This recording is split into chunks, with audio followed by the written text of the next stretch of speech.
Is it sane? Is it possible? Still I ask myself, are we, am I? In our game, it's not logical, but you contemplate, are we, am I?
It feels like, I don't know, it feels like 5 minutes ago that I was sitting in this seat with all of you watching the Blue Jays make this thing 2-2. It feels like we haven't left. It feels like we've been here hanging out this whole time. It is indeed game number 5 of the ALCS. Let me know how you're feeling about today, chat. The Blue Jays are on fire. They have all of the momentum in this game. And at 3 p.m. Pacific time in Seattle, when this thing gets underway at 3:08 to be exact, George Springer is going to be at the plate. And I'm going to be really optimistic about how this whole thing rolls through and how this whole thing goes. I don't know. I'm feeling good. Artiza Wong says I'm so nervous, but like I don't agree with your nervousness. I'm feeling really confident for how this game's going to start. So, one thing to note here, Bryce Miller is going up against Kevin Gausman, right? It's Bryce Miller, it's Kevin Gausman.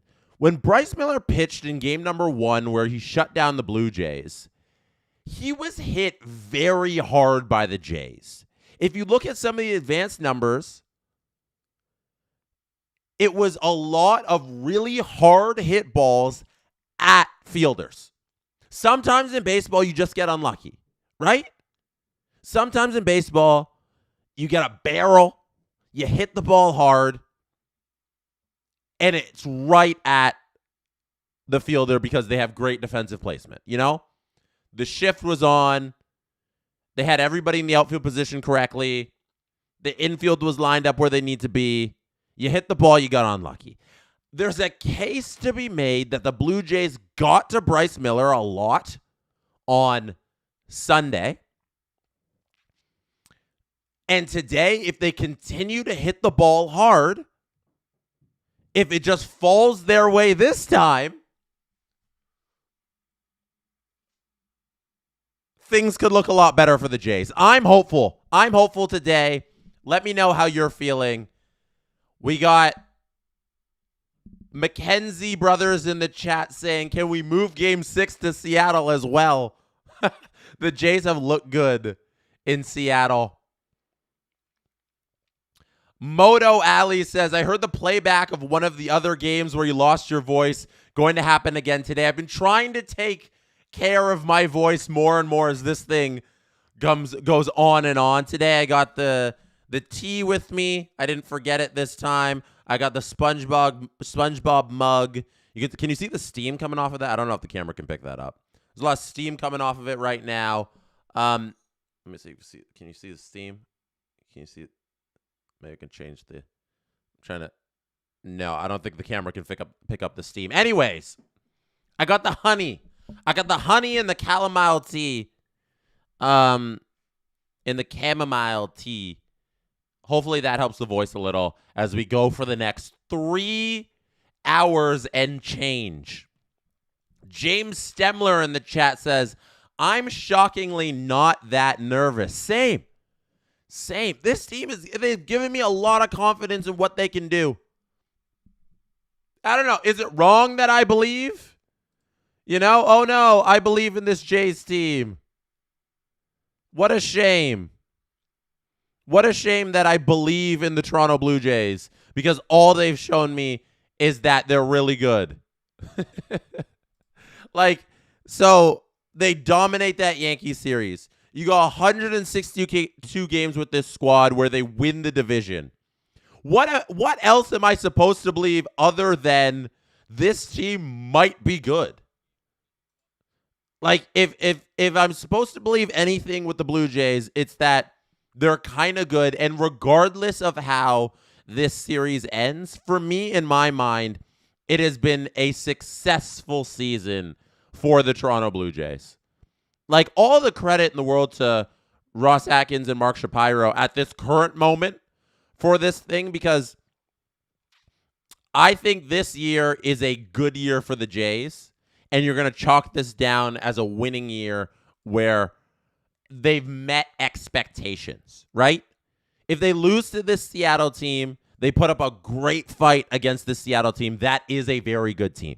If they lose to the Dodgers in the World Series, you can't be mad at losing to a generational team in the World Series. So the Dodgers at this point, they're unbelievable. So either way this thing shakes down, I'm happy.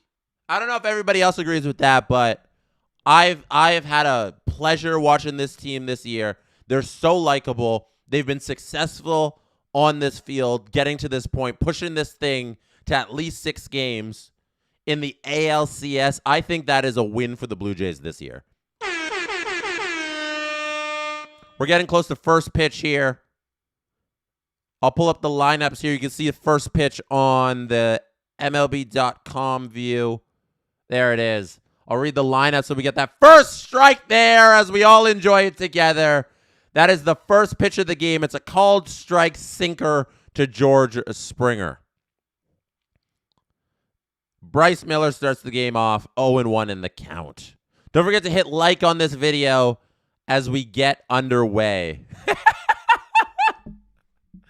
Cam Rednacks Cam Redmax with the super chat that says, remember when you crashed out in the first inning of Game 3? Of course I remember.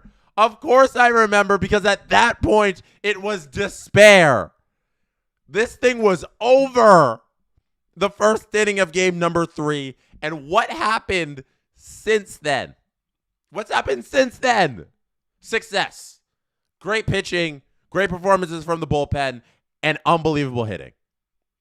That's all we've had since then. I was justified at reacting to what the evidence I had at the moment, okay? That was what I had at the moment. It was crash out worthy. George Springer's behind in this count 1-2. Bryce Miller looking to get the first out of the game here. Throws a ball in the dirt. That was a sweeper way outside. We're going to have a 2-2 pitch here from Bryce to George. First batter of the game. T-Mobile Park's going crazy. And striked out. George Springer, the first batter of the day for the Toronto Blue Jays, first batter in this game, strikes out. 1 out on the board. Nathan Lucas is up next. Blue Jays going Springer, Lucas, Guerrero, Kirk, Varsho, Clement, Barger, IKF, Jimenez. Lucas is in left. Barger's in right again. IKF is at second base. Jimenez at short. Barger, I already said that. Clement on third. That's the lineup the Blue Jays are going with. As I said, Kevin Gausman on the mound. Heineman, Loperfido, Schneider, and Straw, the players on the bench for the Blue Jays. And the Mariners lineup is going Rodriguez, Cal Raleigh, Polanco, Naylor, Ozarena, Suarez, Crawford, Canzone, and Rivas. That's the lineup there for the Seattle Mariners. Robles is to the bench there for the Mariners. Count here 1-1. Count is 1-1. 2-1 now. That's a ball. That's a splitter for a ball. Warrior Womp says, Varsho looks like Luke Shen from the right angle. I'll take a closer look at that. I don't know. I don't know if he does look like Luke Shen.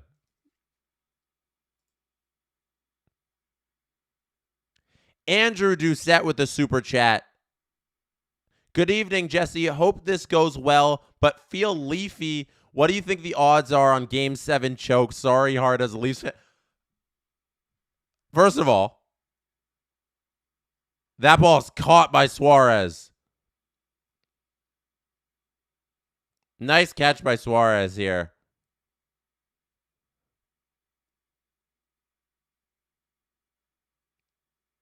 I'm just watching this run over here by Suarez. Wow. Oh, my gosh. Little bobble, catch. Rosaraniak probably should have had that one, but Suarez hustles all the way over there. Nice play by him. That was a good little catch. Vladdy's at the plate now. So if Vladdy can do, that's a hard hit ball to left field. It's up against the wall. Vladdy's going to be in there at second base. Let's go. Vladdy starts this thing off with a double for him with 2 outs.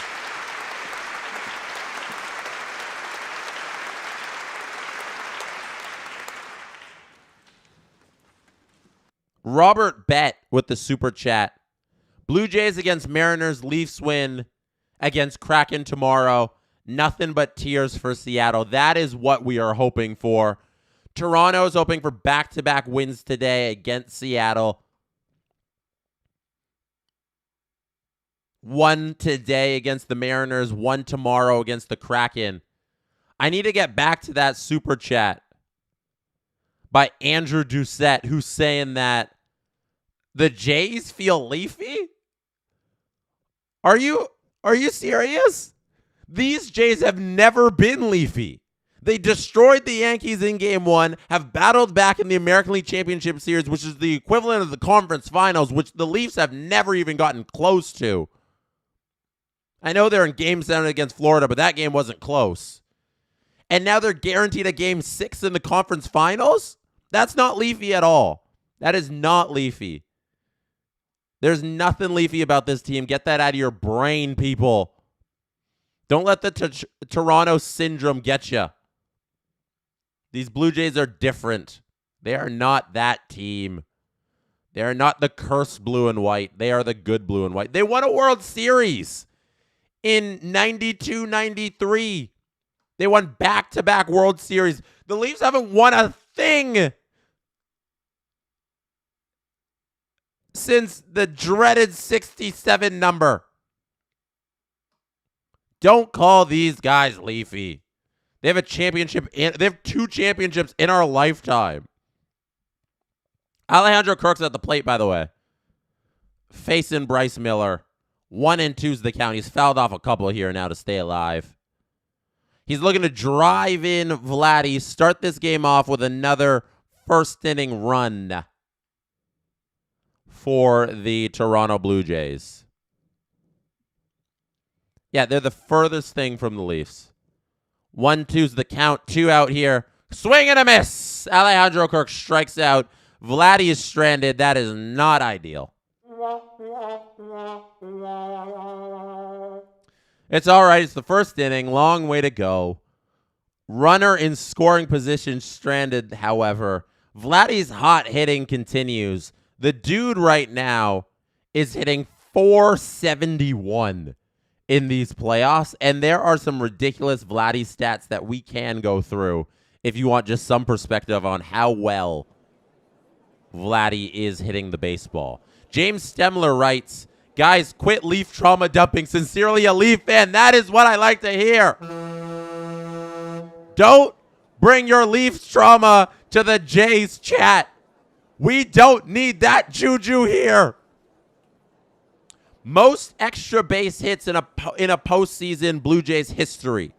Paul Molitor's 10, Devon White's 9, Vladdy's 8.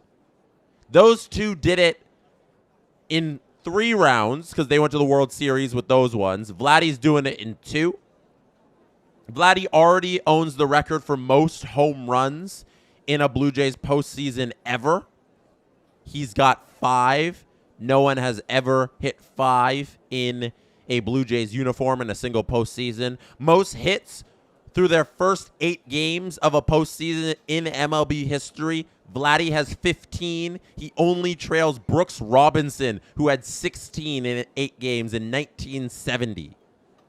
Vladdy's having one of the greatest runs in postseason history from the plate.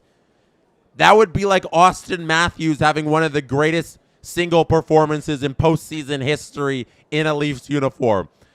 They haven't done that. The Jays are not the Leafs. Their top performer is performing. Highest postseason batting average in Blue Jays history. Vladimir Guerrero Jr. leads the list. He's hitting .455, and now he is up to .471 with his hit in the first inning. Come on, guys. Come on.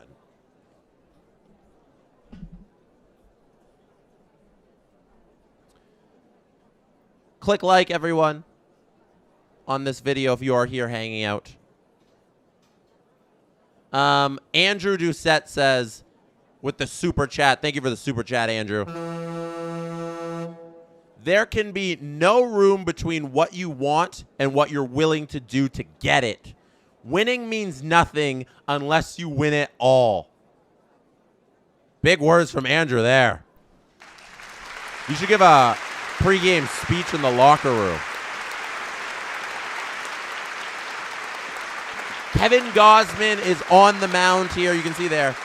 Led the Blue Jays in strikeouts this season. Right there. Brian Woo's available from the pen for the Seattle Mariners. He's their ace, but he's been injured for the last couple weeks. If you're not a Mariners fan, you're not up on it. Brian Wu. Be worried if he gets into that game. This is a pop fly to Varsho in center.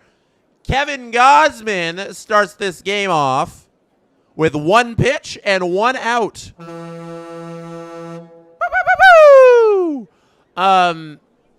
Cal Raleigh's coming to the plate. Always worried when Cal's at the plate because that big dumper likes to hit big home runs. Kevin Gausman, though, if we got anybody who can handle Raleigh, it's Gausman. He's already retired 1. Only had to throw 1 fastball. Let's see what happens with Raleigh. Kevin Gausman's splitter is one of the best pitches in baseball. I've had this rant before. We've had this conversation, but the way his splitter looks like his fastball coming out of his hand and halfway down from the mound to the plate, they have the same trajectory. And then at the last moment, the splitter falls and the fastball goes straight. That's a long drive by Cal Raleigh, and it's off Addison Barger's glove. He can't squeeze it. Raleigh's into second safely with a double.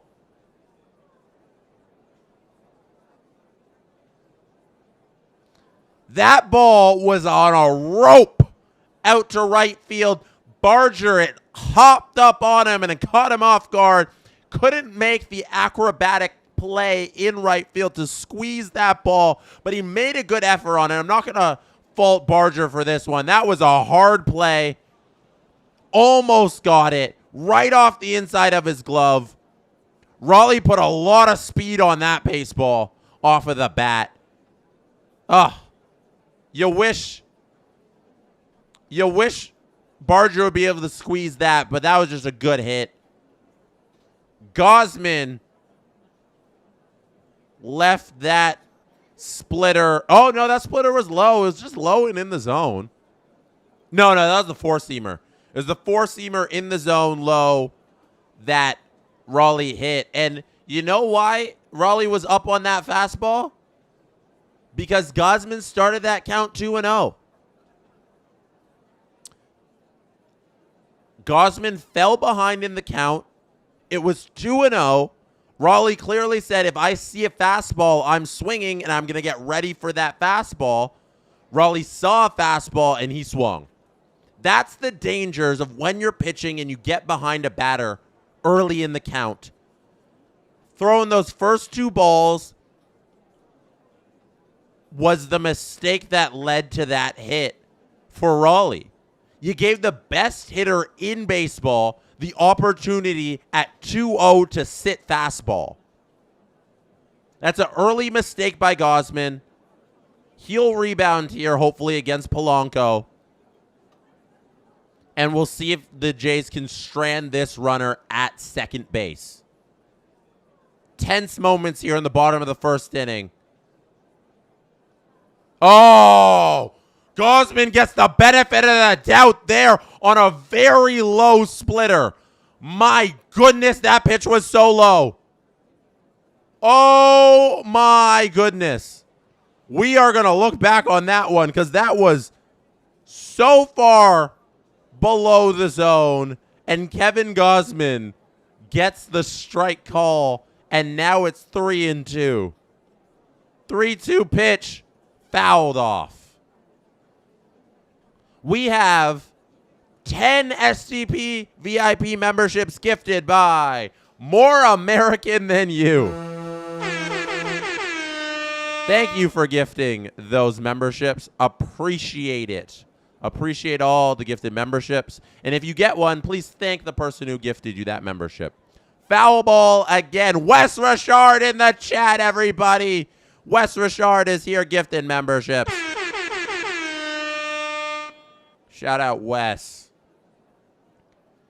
3-2 again after that pitch is fouled off by Jorge Polanco. Kevin Gausman gets Polanco swinging. And let's take a look at the bailed out call that the umpire gives to Kevin Gausman here. Look at this ridiculousness. That 7th pitch. See number 7 there on your screen? That is a called strike. No, that's the wrong one. Sorry, 5. 5 is behind the 7. You can't see it there. Sorry, my mistake. 5 is the called strike there. You know how low that is? Oh, my God. Oh, my God. Number 5, right behind the 7 and the 8, is called a strike, and that changes this game entirely. It changes it entirely because that leads to a strikeout by Jorge Polanco instead of a 1-out walk that would allow 2 runners to go on base. Wow. SGPN on the chat. Is that Justin or Robert? Who's on the chat right now? Everybody say hi to Justin or Robert on the chat. They say, looked like a strike to me. The ump thought it was a strike. I don't know. He missed that one badly.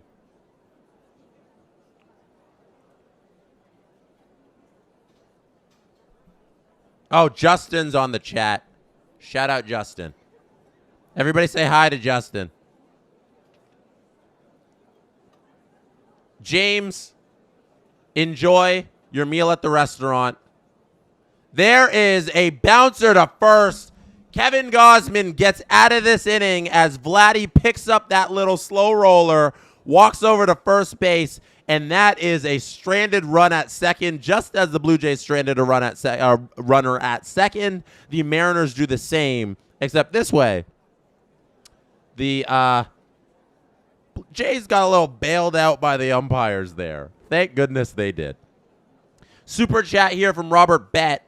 The only thing the Leafs have won is my misguided and sometimes stupid undying love for the team, but can't help it. I love my Leafs. Don't we all? The Leafs have definitely won our a large portion of our bank accounts, a large portion of our attention, and our undying love and support unconditionally, because they do not do anything to give us that back. That is for certain. All right, let's look at this one more time. This is a game-changing call by the umpire here. The number 5 pitch is right behind the 7 and the 8 there. That pitch, that called strike, would have been ball number 4. Jorge Polanco would have walked to first base, and the Mariners would have had 2 men on with 1 out. Instead, Kevin Gausman takes 1, 2, 3 more pitches and strikes out Polanco, and then he gets the next batter to ground out to first base. A literally game-changing called strike. We will see if the Jays get one back on the other end where they get a strike call that was a ball, because these things usually balance out as the game goes along. But in the first inning, that's huge. Behind the plate, we have Marvin Hudson. Marvin Hudson is behind the plate. This is a super chat from Graham Strang. If you had to be locked in a room with Steve or Adam for 24 hours, who would you pick? So, I'm going to go with this in a way where I think it's going to be the easiest way to get through the 24 hours. I'm going to say Adam, because my plan for those 24 hours would be to sleep. And Adam would respect that and also have the same idea as me. It'd just be like, okay, I can now crush a 16-hour nap, and then we just hang out for the next 8 hours or whatever, and then maybe 1 hour of we're awake time, and then another 7 hours of sleep. Knowing that Steve's got the 2 kids, but I think Adam gets a little less sleep than Steve. He always fall asleep faster than Steve, I think it is. So I think he'd be on the board with, let's just sleep for 16 hours. So I'm going to pick Adam for that one, because Steve might have a little bit more energy, might be more awake, and for 24 hours, that would probably be a little taxing. Varsho here at the plate. facing Bryce Miller. The count's 1-1. 1-2 now, as that ball is high. Oh, sorry, no.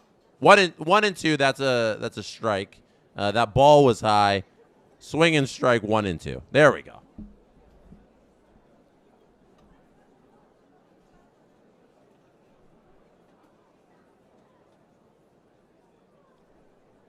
You ever sip your tea and then get a mouthful of tea bag?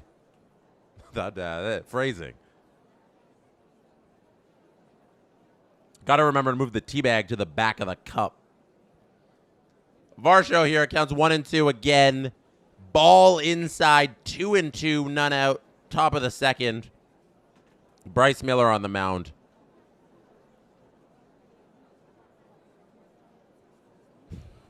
Trevor, don't quote that, Trevor. 2-2's fouled off here by Varsho. Varsho in these playoffs so far hitting .281.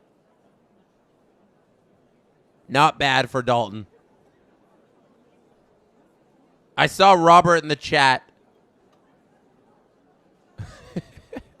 Trent Mammoth, stop quoting me.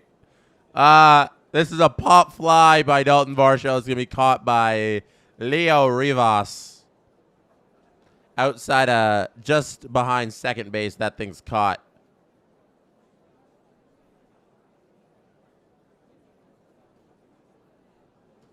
T-Mobile Park, they are standing right now. A lot of people in the audience standing ready for this game.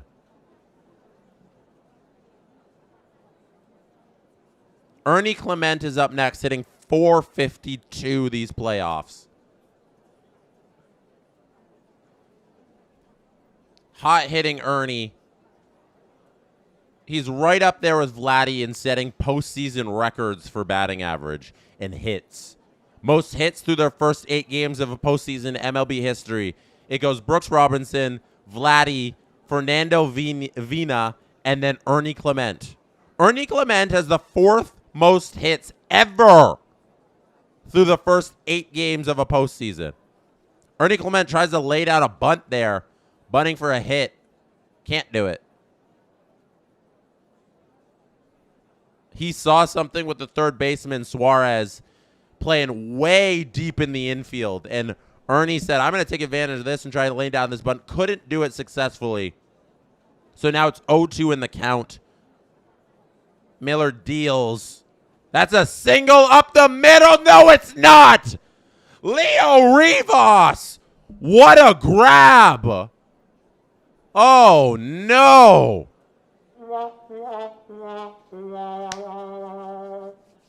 So I talked about this off the top of the show.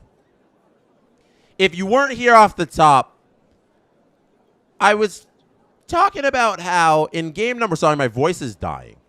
If you've been here for any extended period of time, you know my voice is dying.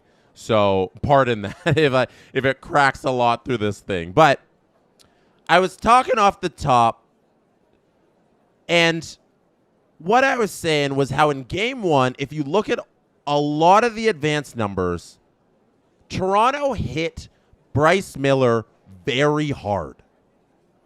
There were a lot of hard hit balls that unfortunately were directly at fielders. It's not like they didn't have their opportunities. It's not like they weren't seeing the ball well. But they happen to hit them right at batter. So today, they're able to just get some more luck with the positioning of where the fielders are and where their balls are flying to the infield and the outfield. There's a good case to be made that the Blue Jays can get some damage done this game. Their hard hit percentage, this is from Arden Zwelling. Their hard hit percentage in game 1 was 47.1%. That's really good. That's really good stuff. That means they're hitting the ball consistently very hard. Oh, we're getting a challenge? What is this? What is this from fucking John Schneider? What are you challenging? What are you doing? You going to just do it again? Do it again. Get back in there. What are you doing, Johnson? Start wagging your finger at things. All right, so I'm just saying, if the Jays just keep doing what they're doing against Miller, this is a good recipe for success. He strikes. Addison Barger strikes out.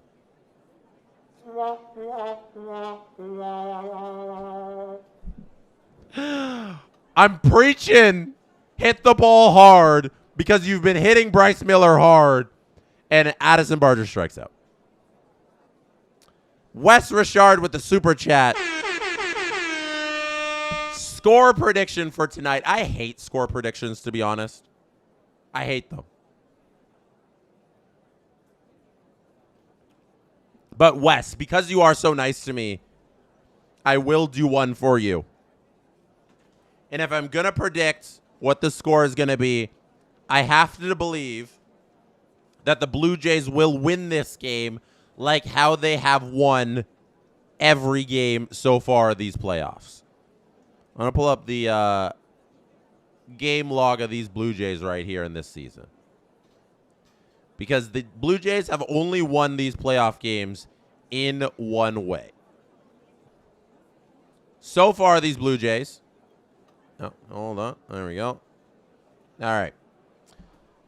Against the Yankees in Game 1, 10 runs.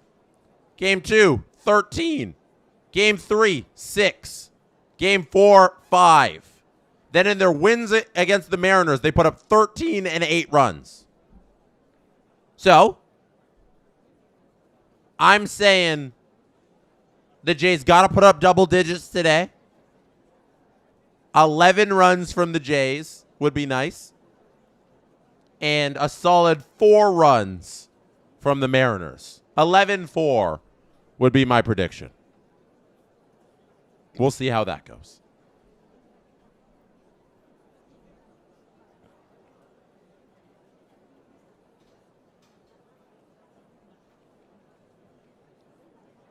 We have due up here for the Blue Jays, or for the Mariners, a Rosarena, Suarez, and J.P. Crawford.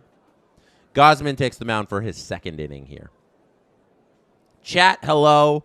Hello to Cassie. Thank you to Cassie for coming out.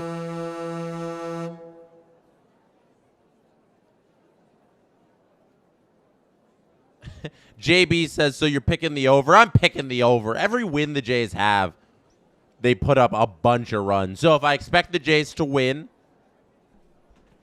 I expect them to put up a bunch of runs. Wes says 50 subs for an 11-4 Jays win. I would love that. Everybody in this lineup has been performing. Like, now that Santander is out of there, like, you look at the dark holes in this lineup, it's like, okay, Kirk isn't hitting that well, but he's Kirk. You know, you expect him eventually to get this thing going. Springer's now hitting well after not hitting well in the Yankees series. Nathan Lucas is hitting 321. Vladdy's 471. Varsho's 273. Clement's 438. Barger struggled as of late. Has not been hitting well, but had a good game yesterday. Making a diving catch. Getting a base hit there. Liked Barger's game yesterday. IKF, big game yesterday as well. Has not been in the lineup a whole bunch, but hitting 222. And then Jimenez with his home runs. It has been a great hitting performance since game number 2. We got a play. That's going to be an out. Ernie Clement makes that play. 1 out in the inning.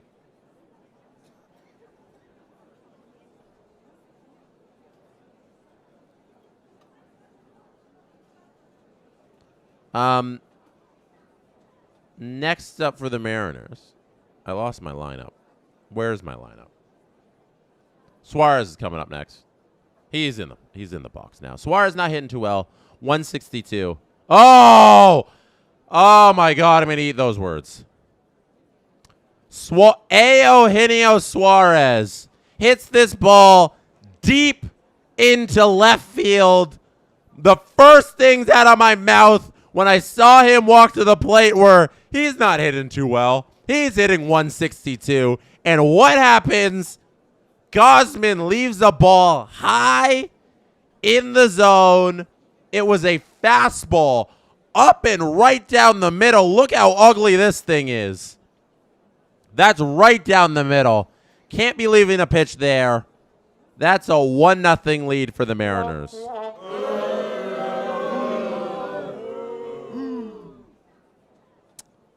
Darn. The exit velocity on that one, 102 miles per hour. Super chat here from Snow Pirate. I said this before, but Barger went from my least favorite Jay, Yankees Game 3 error, to one of my favorites. Everything else he's done since. Yep. Barger's really come in and been a surprise performer in this series after struggling early on against the Yankees. That error in Game 3 was ugly stuff, and he didn't hit well, has not hit well, but he's slowly coming around. I like Barger. I'm a big fan of Barger. He's going to be an important part of this organization for many years to come. I think he's got a spot in this lineup next year for the whole season. He's the guy I'm going to run out there. 1-0 Mariners here. Next super chat comes from Sedin Magic 1591, who's always in the chat. Sedin Magic says, tuning in from my FedEx truck to say, go Jays, go. Please return home up 3-2. Sedin Magic, I appreciate you always tuning in. Even when you're on your delivery runs, you are tuning into the game here. We'll make sure we got it all up to date for you listening in. If you don't have the game on, if you're relying on us for the commentary on the action, we will provide it for you. Right, chat? JP Crawford's at the plate. The count is 3-2 with 1 out. Gausman delivers the 3-2 pitch. Umpire calls it low this time. That is a ball 4. JP Crawford walks, goes to first base, and the Mariners have a runner on with 1 out.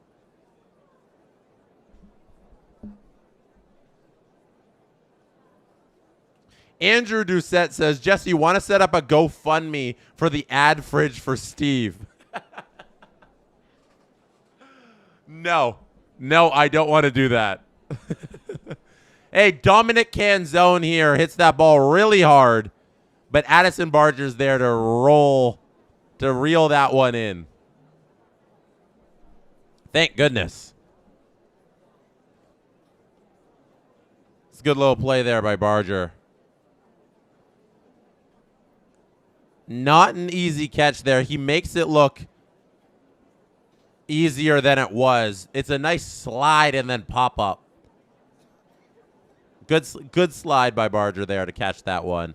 Barger, who hasn't been playing right field a whole bunch, it's been over a month since I think he's been in right field, playing third base the whole time. But with Santander's injury, everybody's got to pick up the slack. Everybody's got to step up. It's the playoffs, no excuses. And Barger, been in right field, made that nice play yesterday, a play that Santander could not make, makes that nice grab there. I don't know if Santander could make that one either with his back.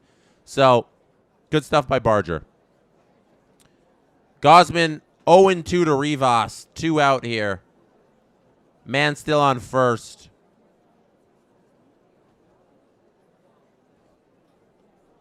Leo Rivas, who made that nice grab for the Mariners in the top half of the inning. So Andrew Doucette said, want to set up a GoFundMe for the ad fridge for Steve before I got distracted by the actual action. No, that fridge, nobody should support Samsung by buying that fridge, even as a bit, even as a joke to give to Steve. We cannot give Samsung money for that stupid ad fridge. Screw them for building that. Screw them, Andrew. We can't do it, even though it's hilarious. Foul ball. 0-2 still. Bay Loust with the super chat after this 0-2 pitch.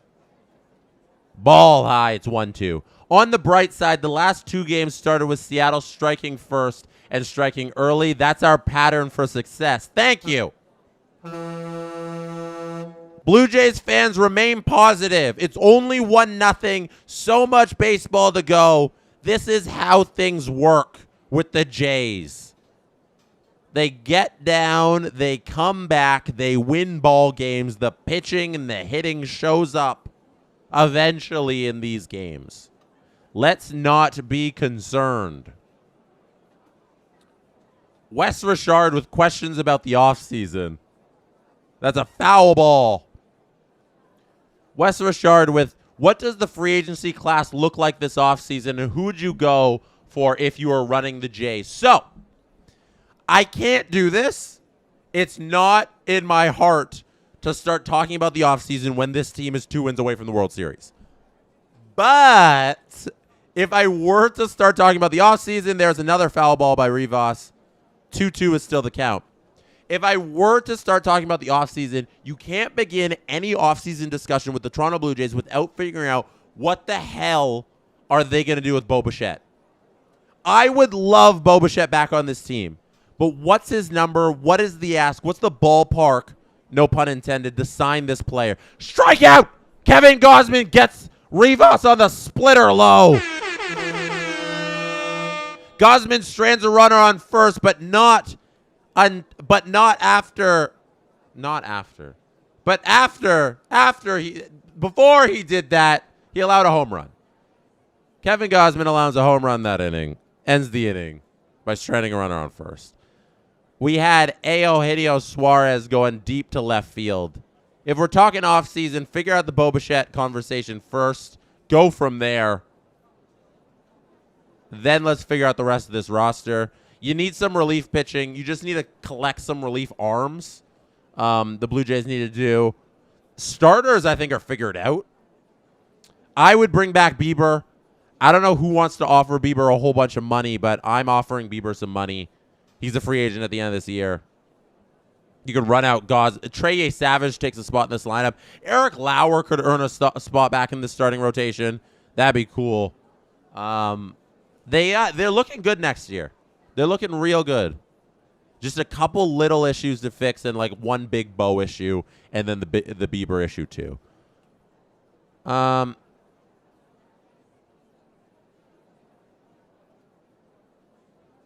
did lag. We have Denise Campbell with the super chat. For my mentally diced cousin who loves the Jays. That's the super chat from Denise. Shout out Denise, who's always here.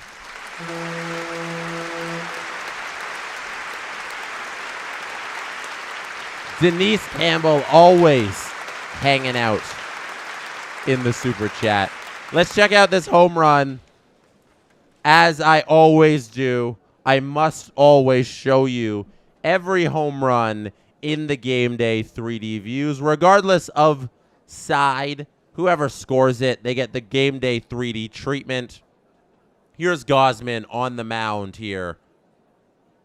Oh, let me remove that for you. Gausman, fastball in the zone. Suarez sees it, hits it hard. He knew it as soon as he hit it. It was gone. He does this little thing. You know that when you're doing the gritty, you do this when you're doing the gritty. Should we all gritty together? Should I gritty on stream? If the Blue Jays hit a home run, I'll make this bet. If the Jays hit a home run, I can't speak today. It's been a long week. If the Jays hit a home run, I will gritty on stream. That is my promise to the people. I can do the aura farming kid. Which one would you rather see? Would you rather see me aura farm kid? You know the kid on the boat? Oh, IKF. That ball's fair, and it's down the line. He's going to get in for a double. Aura farm kidding. Unreal. Okay. So, Justin Robert, can we get a poll Would you rather see me do the boat or a farm kid where he does that thing? I'll do it on my chair.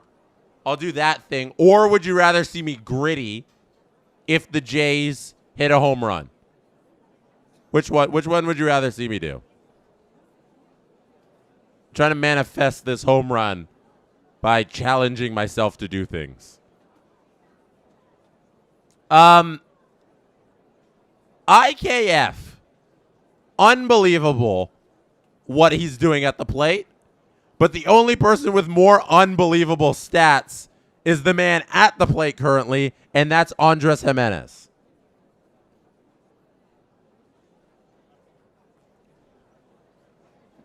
Denise, you can always get air horns and claps. Here's some confetti for you, Denise.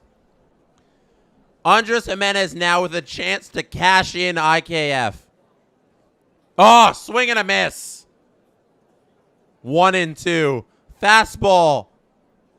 Blown past Jimenez by Bryce Miller. That was a nice pitch. Justin, that's funny in the chat. You are 37 and you are writing or a farm kid. Jimenez here, 1-2 is the count. Bryce Miller delivering. He checks the runner first. Throws. Down. Oh! Doubled off. Ah! That could not have gone worse. Josh Naylor, I'm begging you. Please stop hurting your hometown Jays. Andres Jimenez at the plate. Gets a nice pitch to hit. He hits it really hard, except it's right to Josh Naylor at first. He catches it in the air, throws it to second. He doubles off IKF, who was straying a little too far from the bag. It was a hard hit ball. You can't really blame him.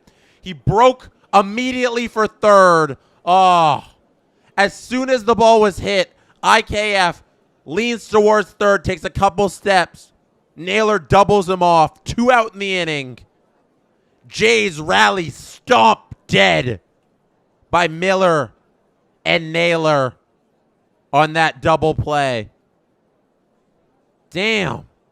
Josh Naylor, the worst Canadian alive. What are you doing? Ugh.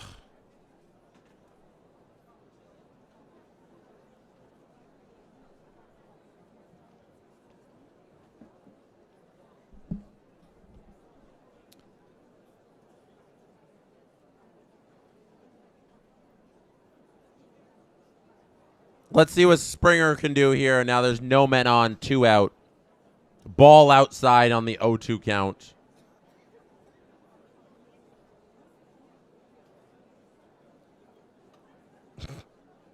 True Bowen says, True B1, sorry, says, the gritty is way harder than it looks. I want to see you attempt it. I can't. I've never tried to gritty in my life. This is going to be my first ever gritty. George Springer here has worked the count back to 2-2. 2 out, top of the third. Let's see what he's got here. Miller deals. Foul ball. Springer fouls back that 97-mile-an-hour pitch. That's the 40th pitch of the game for Miller here. 40 pitches on the game at the top of the third inning with 2 out for Miller. Springer is going to ground out here to the pitcher, and he throws it over to Naylor, who broke our heart. The most evil Canadian alive, Josh Naylor from Mississauga, Ontario. Grew up just north of where I grew up. I say that as a... Is that a flex? That's not really a flex. Just something we have in common. He's evil. I know he grew up a Jays fan. And look what he's doing to his team. 1-0.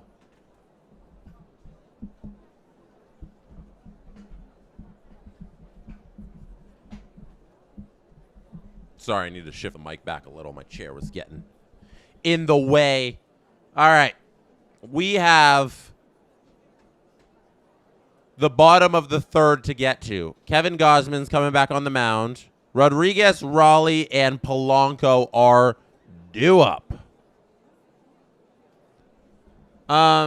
Usually the Jays are able to come back by this point in the ball game and get a couple runs. Starting a little slower. That's okay. There's been some very hard hit balls. The Jimenez ball. That ball is just very unlucky and hit right at Josh Naylor. That might be the story of this game, unfortunately. It has been the story so far. It was the story the first time around against against Bryce Miller.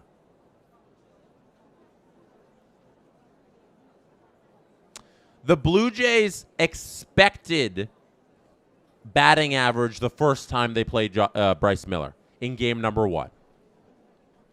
279. Their actual batting average, 100. This is from Arden Zwelling of Sportsnet. Their expected slugging percentage was .506.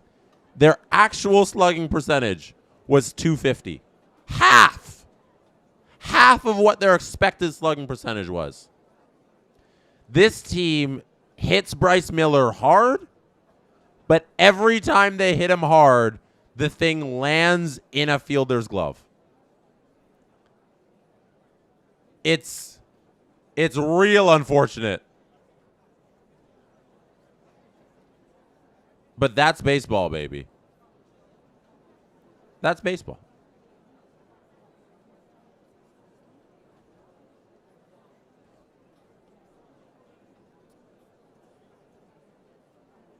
They were showing some Jays fans here in the audience. We all thought that there'd be a larger Jays fans contingent in T-Mobile Park. Like, I know I expected that when the series was getting underway and it moved over to Seattle. But the Mariners fans, you guys are hardcore. You guys haven't been selling your tickets to Jays fans. It's been good to see that it's not just half Canadians cheering for the Blue Jays.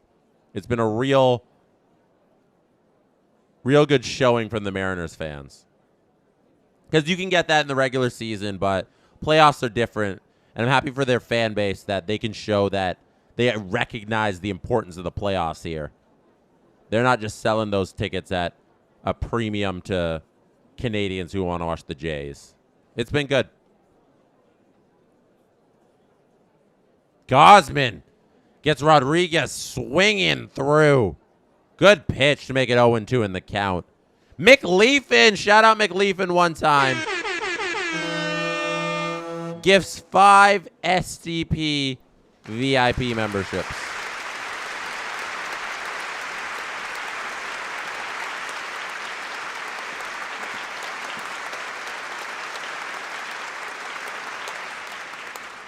Gausman here delivering a 0-2 pitch inside. Almost hits Julio Rodriguez. Wayne says, I'm surprised the Jays had a good contingent make the trip to Seattle. Hell, there might be Canadians living in Seattle that still root for the Blue Jays. Totally. You know, there's a strong Blue Jays fan base across this country. Toronto's got the biggest local market in Major League Baseball. The country of Canada is the Blue Jays' local market. Across the country, you get Jays fans. Even in, like, places like Windsor, where, there's a high fly ball out to Addison Barger who's going to catch it. Even places in, like Windsor, where the Tigers are right there. Majority Jays fans. It's such a special team. I can wax poetic about this team all day long, because when this team is going like this, it's a thing that brings Canadians together. Like it's special moments these falls like in 16 and 15 and now here in 25 where everybody is behind this one team. Hockey is so divided with our 7 teams, and we all hate each other, and nobody wants any of the other teams to win. And that Canada's team nonsense, I don't know if that rings true at all. I don't. But when the Jays are going, no matter where you go, it's just a lot of Jays fans. And of course we got the exceptions. Of course we got people who are just random other MLB teams. Of course there are people who are in Southern Alberta and they're like a Brewers fan. Or like I said, Windsor, they're near the border and they're Tigers fans. Of course we got that. Or Mariners fans out there. Or even Twins fans because Minnesota is kind of like, it's kind of there. But the way I've seen it is the Jays bring Canada together. Special stuff. 3-0's the count, but Gausman delivers a fastball low to make it 3-1 to Cal Raleigh. 1-0 in the count here. 1 out. Gausman deals.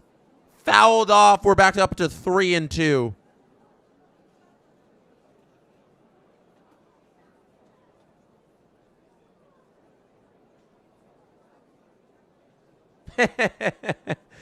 True B1 says Minnesota mentioned. Shout out Minneapolis. What's there to do in Minnesota? I hear you guys got a good airport.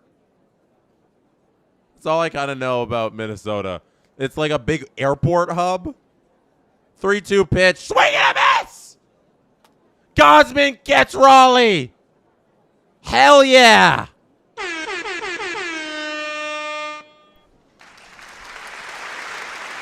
Love that. That's a nasty splitter. Oh, baby. Oh, that is a beautiful splitter to get one of the best hitters in baseball.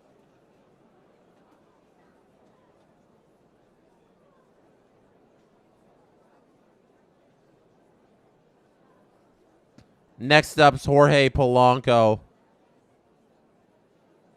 Gausman struck him out last time he was up.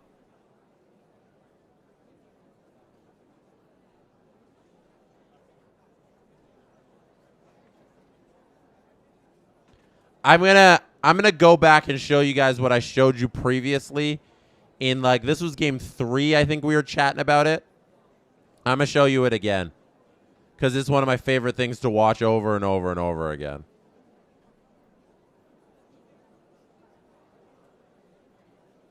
Polanco here. Trying to hit the splitter.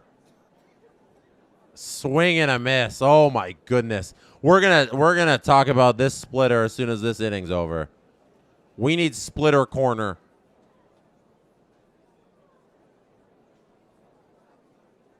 We gotta show you how filthy this thing actually is. 1-2's the count.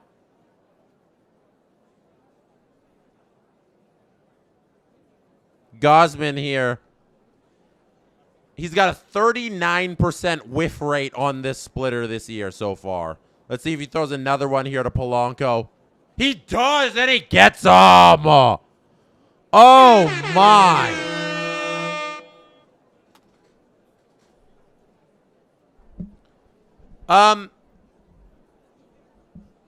Okay. So, let's do this splitter thing, and then we got to talk about Yanaki and new baseball fans, because a lot of new baseball fans joining in this thing through this postseason run, and I love it. Okay, so I'm going to show you this.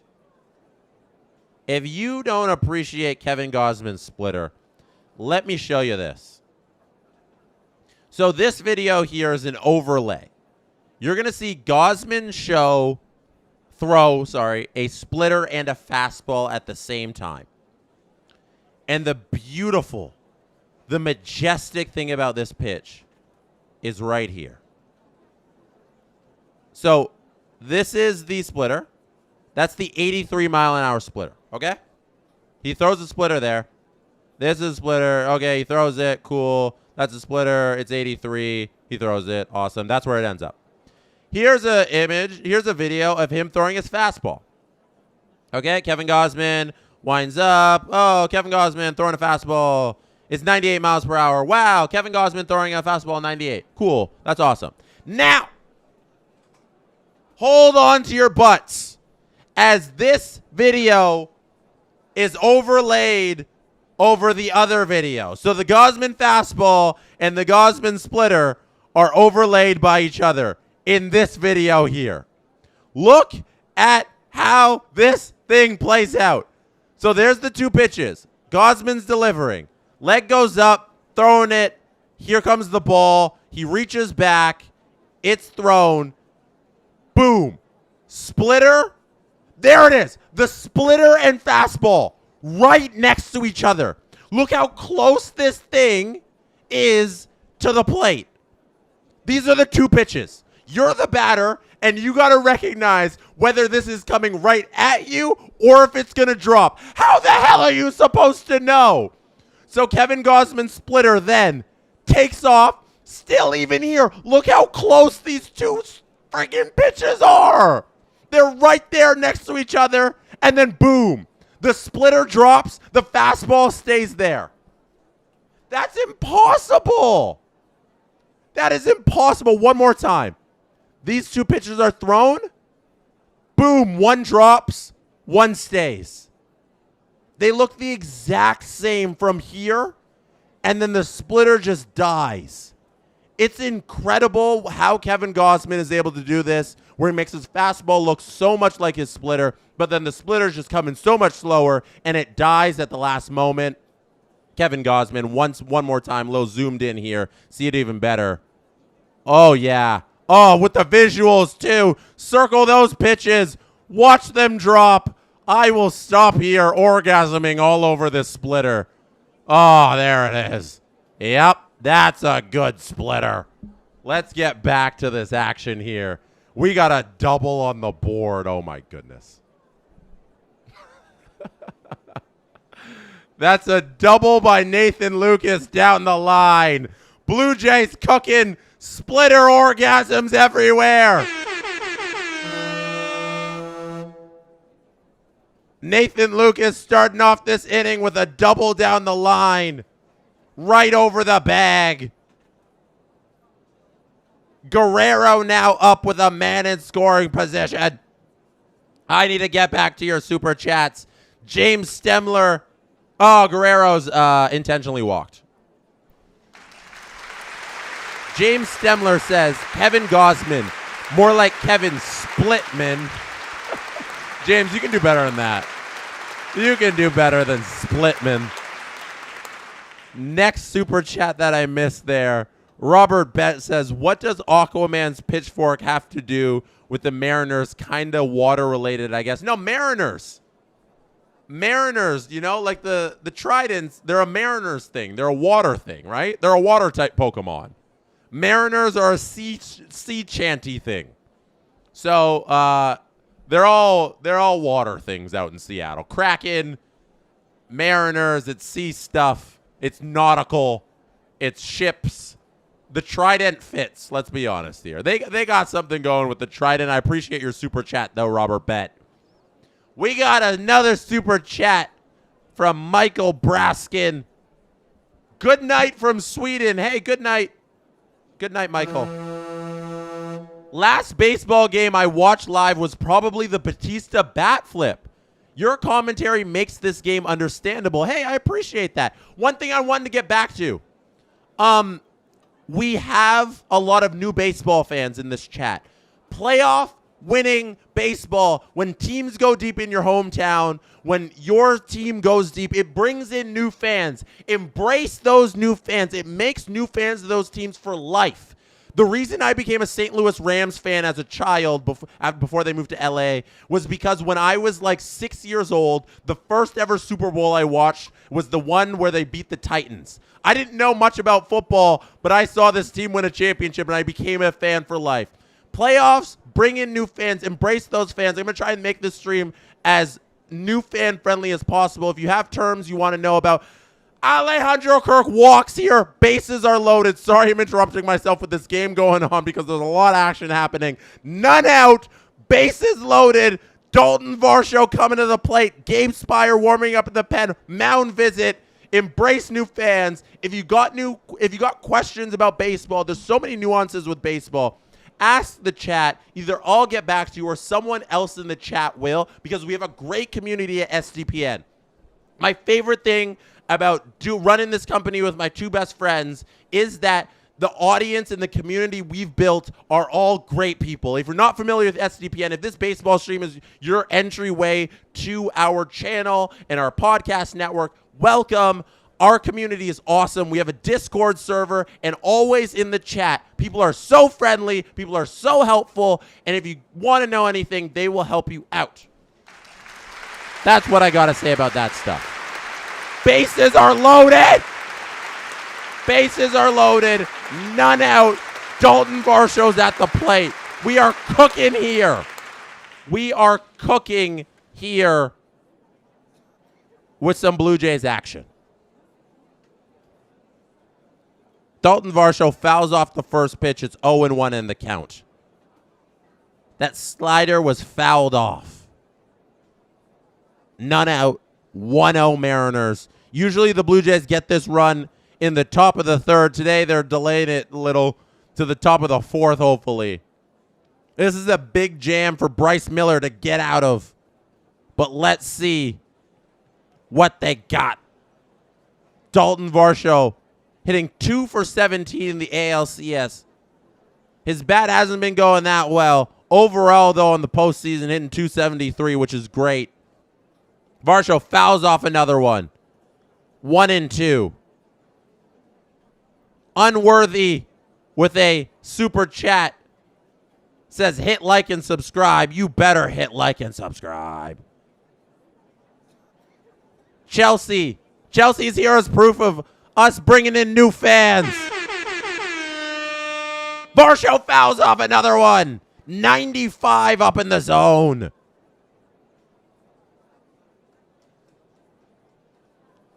Bryce Miller trying to work his way out of this thing.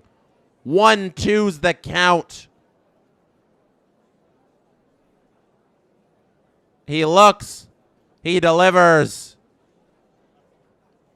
Varsho strikes out. That is a splitter low. Varsho swings and misses on that one. 1 out. That's tough. That's tough. You don't like that. Yeah, Carly. Carly says, why swing at that?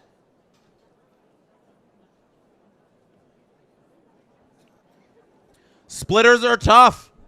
I showed you the overlay of Gosman's. Miller, he's got a nice splitter too. Let's see what Ernie Clement, the hot-hitting Ernie Clement, can do here. That's a roller. Kyle Raleigh steps on the home plate. He throws it to first. That's a double play.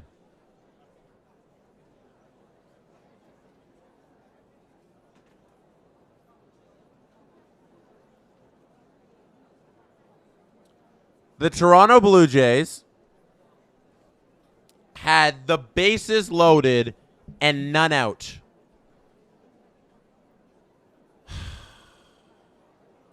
What the hell happened? What the hell just happened? What the hell just happened? I feel like everything was happening and then nothing happened. Peacemaker. Not really a baseball fan, but you made me enjoy it this offseason. Hey, appreciate you. Appreciate you, Peacemaker. I don't know what the hell happened here. I felt really good about everything that was happening, and all of a sudden, it feels like my heart was ripped out of my chest.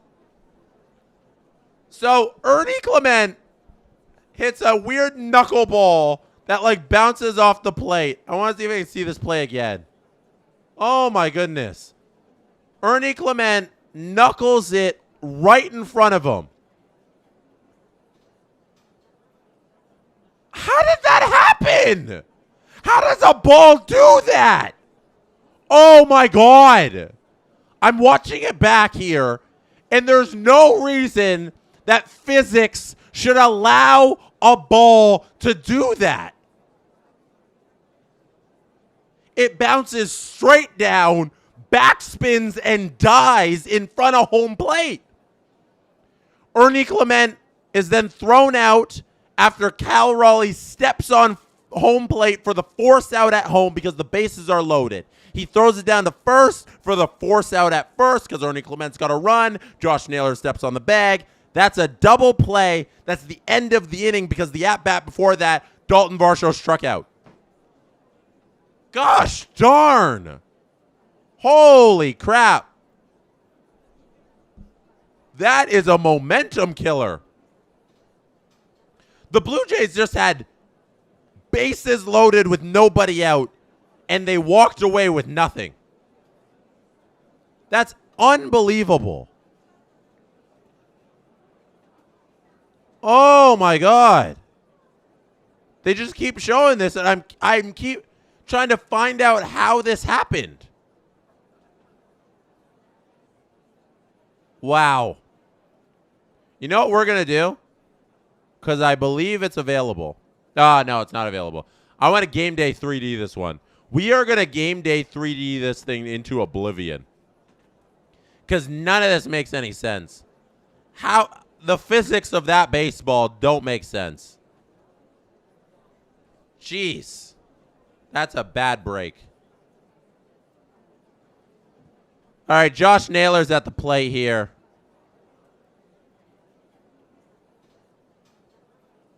You know what? We're even. Remember in the first inning where Gausman got the strike call on the ball call? Let's just say we're even now.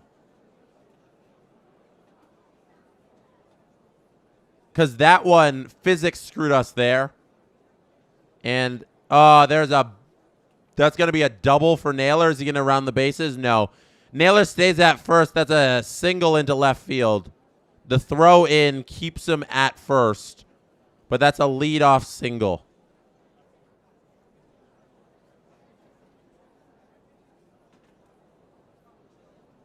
Nathan Lucas with a nice play to keep Naylor at first,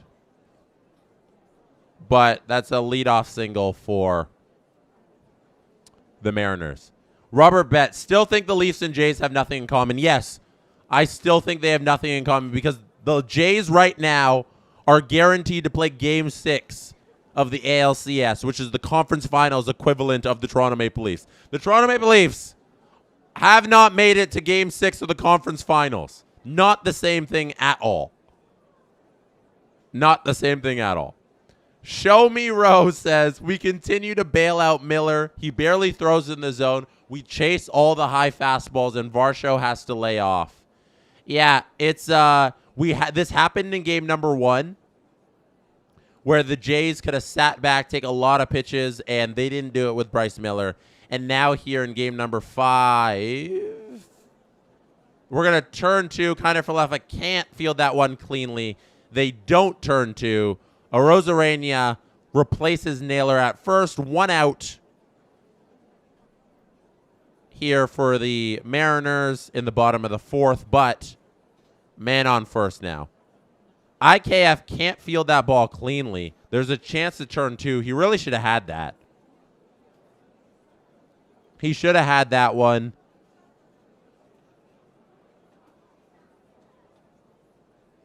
But he doesn't. Leads to the fielder's choice at first base.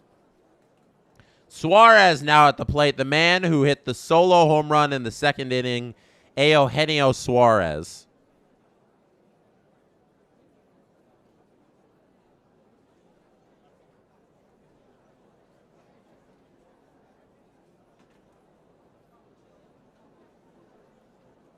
Pickoff attempt. Unsuccessful.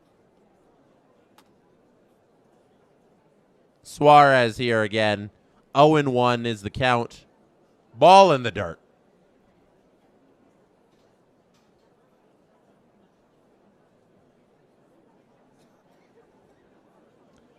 Let's see if Gausman can make this inning end a little quicker here. He's already up to 59 pitches in the ball game here. His pitch count's getting a little high as he throws a ball on the outside corner. 2-1.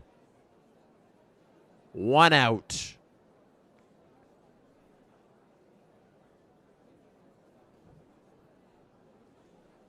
Two 1 pitches coming up. That ball's hit hard, but thankfully right at Varsho in center field. Suarez put a good swing on that one, but it was right at Varsho and not very deep. 2 out now, J.P. Crawford.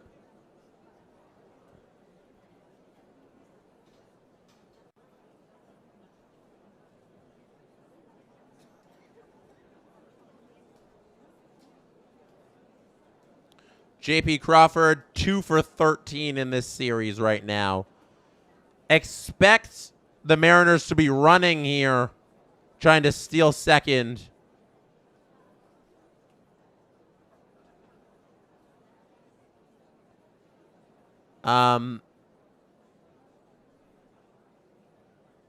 Arozarena has how many steals this year? But they're going to try and get this runner into scoring position here. How many steals? 4 steals this postseason, 31 in the regular season for Arozarena. Yeah, you can expect him to try and go here early in this count to get the man in scoring position for Crawford. Here he goes. Kirk throw down, eats it, doesn't throw. There's Randy on second base. Ha! James says, Mariners fans booed both pickoffs pretty loudly, but I thought only us Canadians booed the pickoff play. Was that James with the super chat? Thank you. That was the Orioles manager or play-by-play guy. Sorry. Hey, pop fly. Third out of the inning here. Varsho gets under it. No damage done. Well done. Gausman gets out of that thing. That leadoff single amounts to nothing for the Mariners as Gausman retires the 3 batters here in the bottom of the 4th inning, and we head to the top of the 5th. Was that the Orioles play-by-play guy who was criticizing the Blue Jays fans for booing a pickoff attempt that every fan base in Major League Baseball does? What a knob. What a doorknob he was for doing that nonsense. You know what? It's 7:30. It's 7:24 Eastern time. Almost 7:30. It's almost halfway through this game. Is it time to make the chat salivate? Our game day tradition? If you've been here before, you know where we're going with this. Is it time for you to tell me what you're eating? While you do that, let's go replay this Ernie Clement play. Let me know what you are eating this afternoon while you check out some baseball action with us. This postseason game number 5 of the ALCS, that we sit here and chat together. What are you snacking on? Your job is to make everybody in the chat jealous of what you're eating tonight. Let me know. I'll read them out in a moment. But first, we must game day 3D it up with the weirdest play in baseball. A backhand spinning play. What is that?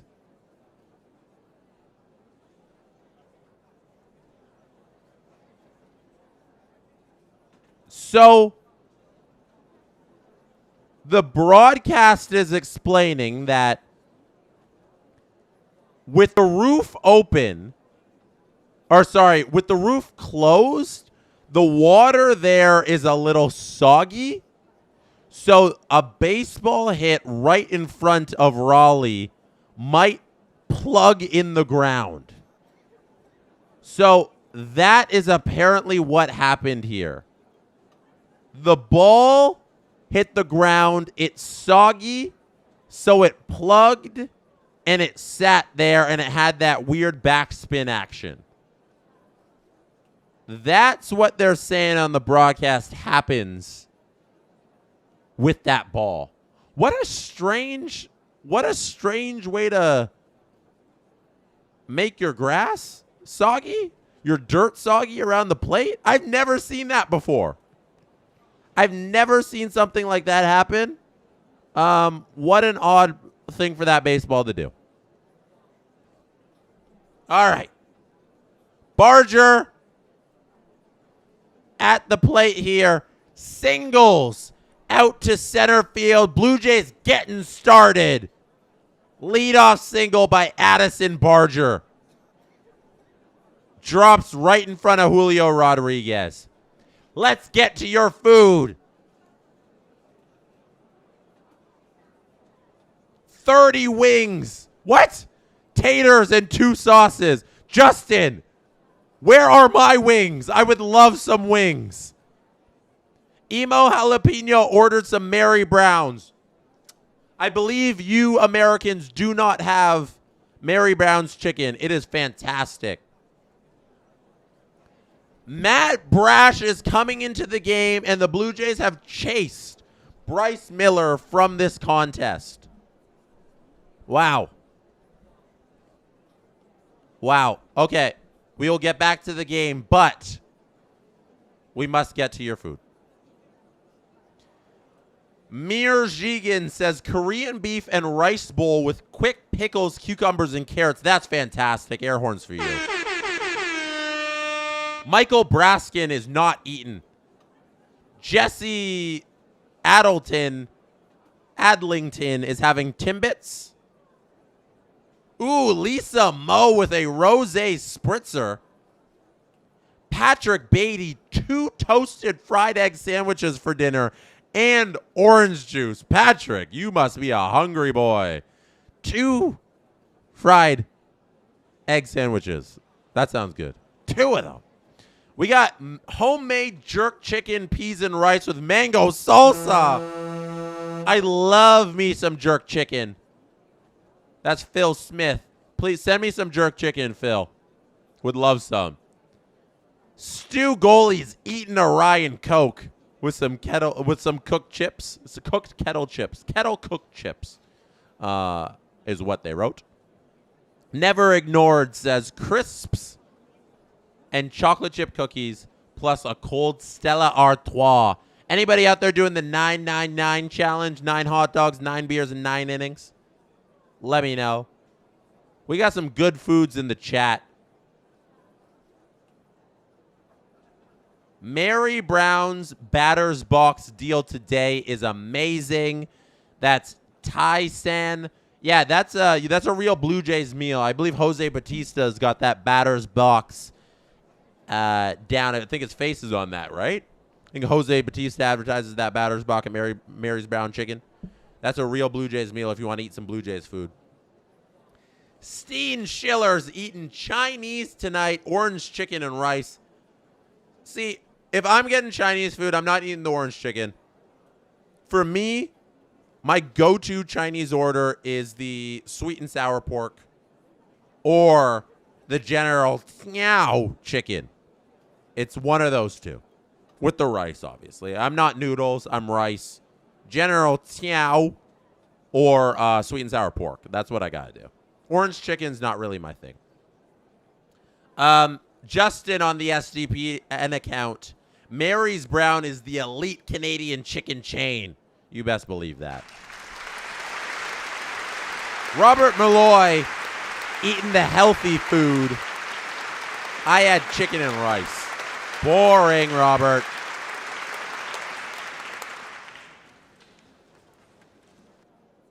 All right, let's get back to this thing.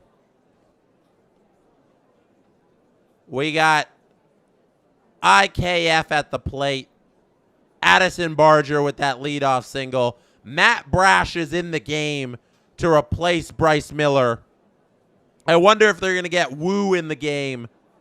IKF here flies out to... Who's going to catch this one? Center fielder comes in. Catches that one.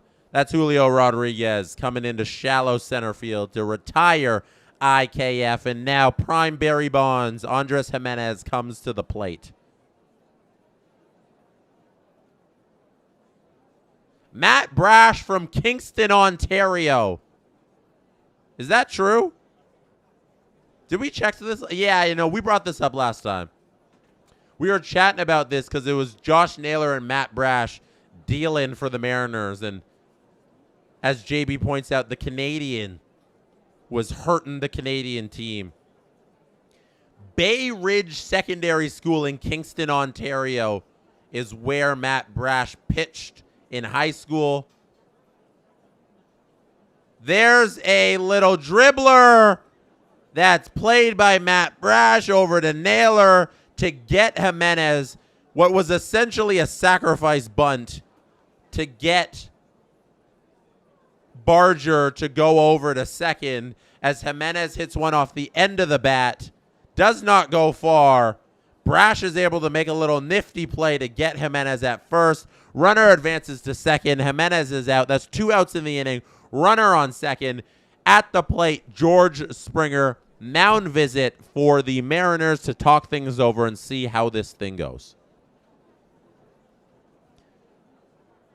Everybody's loving Mary Brown's chicken. Denise says Mary Brown's chicken is the best. Their chicken sandwich is the best. Oh, in Kanu says no Mary Browns in Quebec, it seems. You guys don't have Mary Browns in Quebec? You're missing out. Oh, it seems Mary Browns need to pay me because Trend Mammoth says downloading the Mary Browns app. I'm going to stop talking about it. I'm going to stop talking. Justin, we need to get our sales VP on this. I'm doing too much free promo.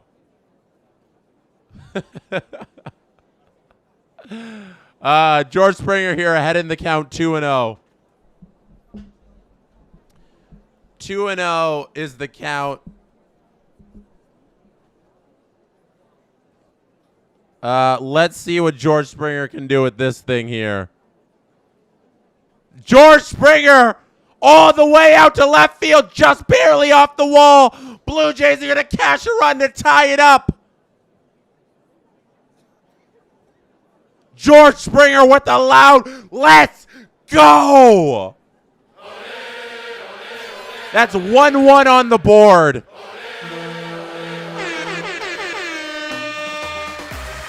It's not quite a Springer dinger, but George Springer cashes Barger from second base.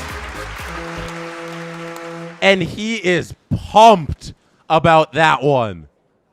Jays on the board. We are all square. We are having a good time tonight. Top of the 5th inning, 2 out. Springer on second after cashing that run. Nathan Lucas at the plate now. First time hearing Olay all night. We do got a game, folks. Emo Jalapeno. That's what we like to see.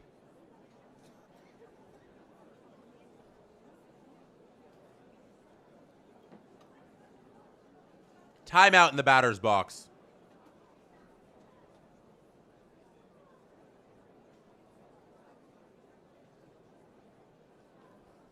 George Springer, my regular season MVP. I'll say it until I can't say it anymore, which might be soon because my voice continues to go.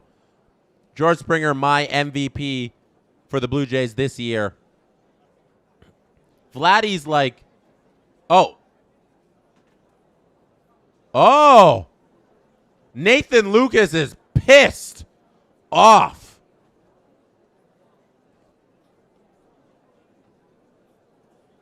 Nathan Lucas is arguing that Matt Brash balked. He never came to a complete stop before throwing the pitch, is what Nathan Lucas is arguing. You have to come to a complete stop on the rubber before you throw a pitch, else it's a balk. Baseball rules. Nathan Lucas was very upset about how Matt Brash delivered that last pitch, saying that he did not stop on the rubber before throwing that one. It threw off Lucas. Umpire disagrees, and we go on. 3-2 is the count here now. Vladimir Guerrero Jr. is next up in the order. And Nathan Lucas is facing a 3-2 pitch with 2 out here. That ball is outside.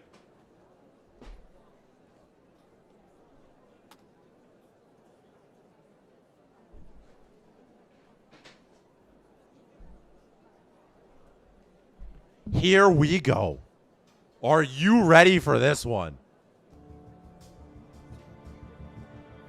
Are you ready? There's 2 outs.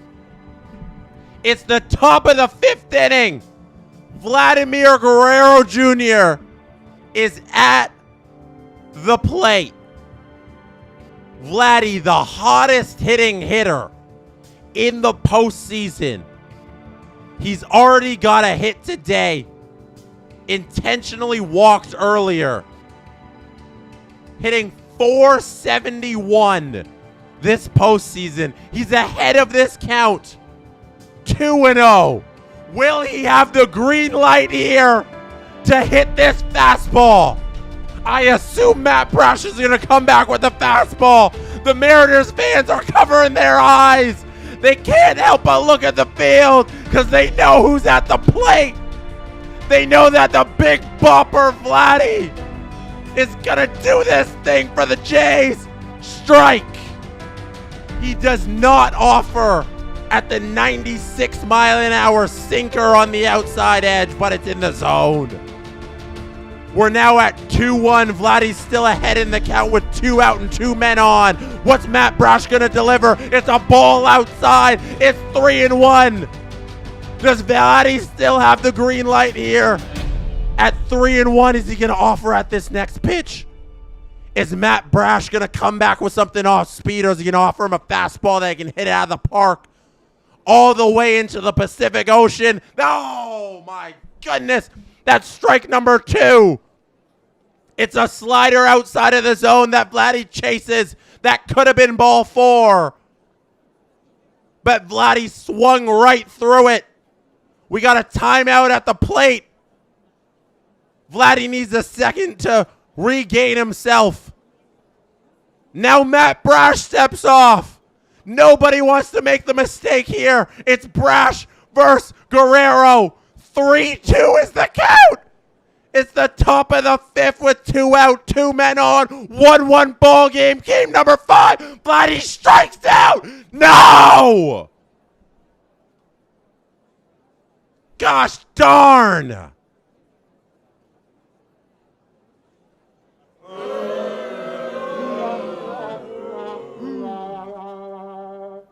After all that, Vladimir Guerrero strikes out on a sinker, 96.8 miles per hour, just barely catching the strike zone. It would have been called the strike in my eyes if the home plate umpire called it correctly. Vladdy swings through it. That's the end of the inning. Great pitch by Brash, as Dylan says. That was a darn good pitch. That was a darn good pitch. You see that thing? That's 6. That's the last pitch of the at-bat. That's right on the edge, right where Vladdy's cold. You see the hot and cold zones? I love that feature. I hate that. I hate that. I thought that, you know, after the Blue Jays had the bases loaded, none out, you don't come away with any runs. To have 2 men on there for Vladdy, who's hitting .457 It's disappointing to not walk away with anything there, but so goes baseball. We chug along here. James Stemler, you're going to need vocal surgery after these playoffs. That's for darn tootin'. You best believe these vocal cords are straining themselves. Here we go. George Springer, though, after the Jays were down 1-0 because they allowed a run in the bottom of the second on a Josh Naylor home run, George Springer decides, why don't I bring the Jays back into this ball game with a long double out to left field. It looked like a Springer dinger off of the end of the bat. I think George Springer himself thought it was a Springer dinger, but the Springer dinger did not come to pass, and George Springer had to settle for a Springer double. George Springer with the Springer double, and he hangs out on second base. We're going to watch this Selly again as he disappeared into the ground. There he is coming back up from the ground. Always. Game Day 3D. Always with the most fun animations. Oh, my gosh. Oh, we're in the outfield now. We're behind the wall. Can't really see anything from there. They really oh, my goodness, Game Day 3D. Get over there. Show me Springer. Follow Springer. Oh, there he is. Okay. Let's see if it does it. Here we go. All I want to do is watch the Selly. Yep. Okay. Yay. All right. There we go. Now we can see it. Oh, no. He disappeared to the ground. There's the Selly. Okay. That's good enough. Can we get a little closer to the Springer Selly? No. No. Fan control's on. Oh, there we go. Okay. Fan control. Pause. And then Springer Selly. Here we go. There it is. Yeah. Or a farm kid hand. There you go. One more time. Springer Selly. He's going to come up from the ground. He's going to enter this body. There's the Selly. Yeah, that's my boy. That's George Springer with the Springer double. Let's get back to the action. We got at the plate Mr. Canzone to face Kevin Gausman. Dominic Canzone comes to the plate. 0-2. Gausman's ahead of Canzone here in the count. None out. Bottom of the fifth inning. It's a tie ball game. We are all square on the scoreboard. It is a fresh 4-inning game now. Sorry, 5-inning game. The 5th, 6th, 7th, 8th, and 9th. 5-inning game. 4.5-inning game. Let's nail this down. 4.5-inning game because we got to play the bottom of the 5th. We already played the top. So we'll see who wins this thing. I'm getting nervous because this is getting really close. It's tight. We haven't had a tight game like this since game 1 where it was a 3-1 victory for Seattle. But that one didn't feel as tight as it was on the scoreboard because the Jays never had a hit. You know, like they couldn't hit. One out here in the inning. That's a pop fly. Ernie Clement gets it. Catches it in foul territory. 1 out. That game in game 1 never felt close. And then the next 3 were blowouts on either side. Now we have a 1-1 affair where we got to hold on to our butts. Things are getting tense.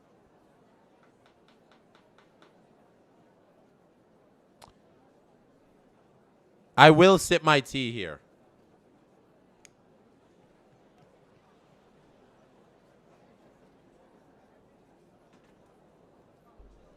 Leo Rivas doesn't have a hit in the ALCS. Is that facts? Leo Rivas with no hits in this entire series. Gausman's got to get him. Gausman's got to throw strikes. I'm going to start yelling. I'm going to start yelling.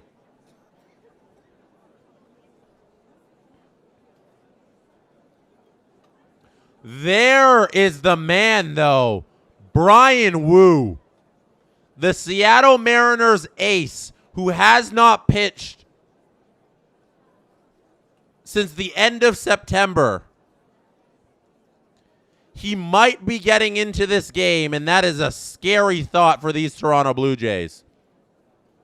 September 19th was the last time Wu was in a game, and he was good.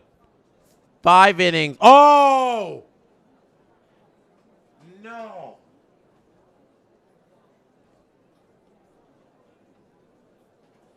I didn't want to start yelling. But Kevin Gausman walked the number 9 hitter, Leo Rivas, who does not have a hit in this series. My biggest pet peeve of all time when I see any pitcher face a hitter who's not hitting and that pitcher doesn't throw strikes. Your job here is just put the ball over the plate and make that man beat you.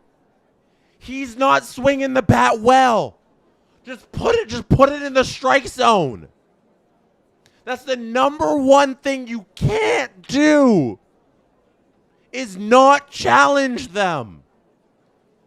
If you're a veteran pitcher like Kevin Gausman, that's unacceptable. Where is your command? Julio Rodriguez lines out to center field. Good. 2 outs. I don't care how this inning ends up.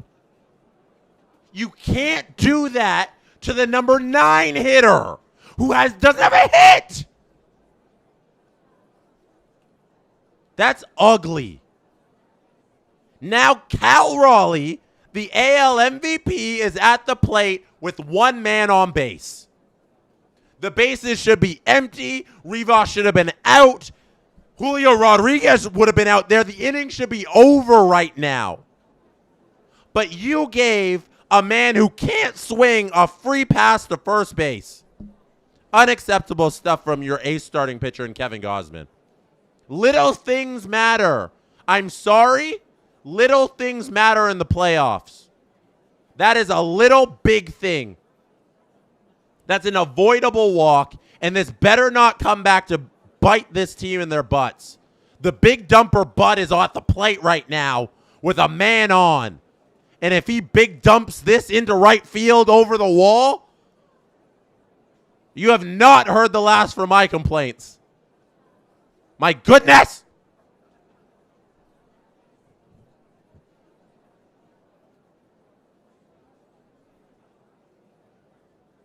Swing and a miss, thank goodness. If you're a good pitcher, make up for your mistakes. Get Raleigh here. End this inning with no damage. That's what we need, okay? We need to get out of this thing with no damage done. Kevin? Kevin? It's 1-2. Finish him off. Finish him off, Kevin. If you don't do it, we're going to have some problems. And I'm going to be upset. Going to be upset about it, Kevin. 1-2's the count. 2 out. Bottom of the 5th inning. 1-1, man on first. 96-mile-an-hour fastball up in the zone. Raleigh fouls it off.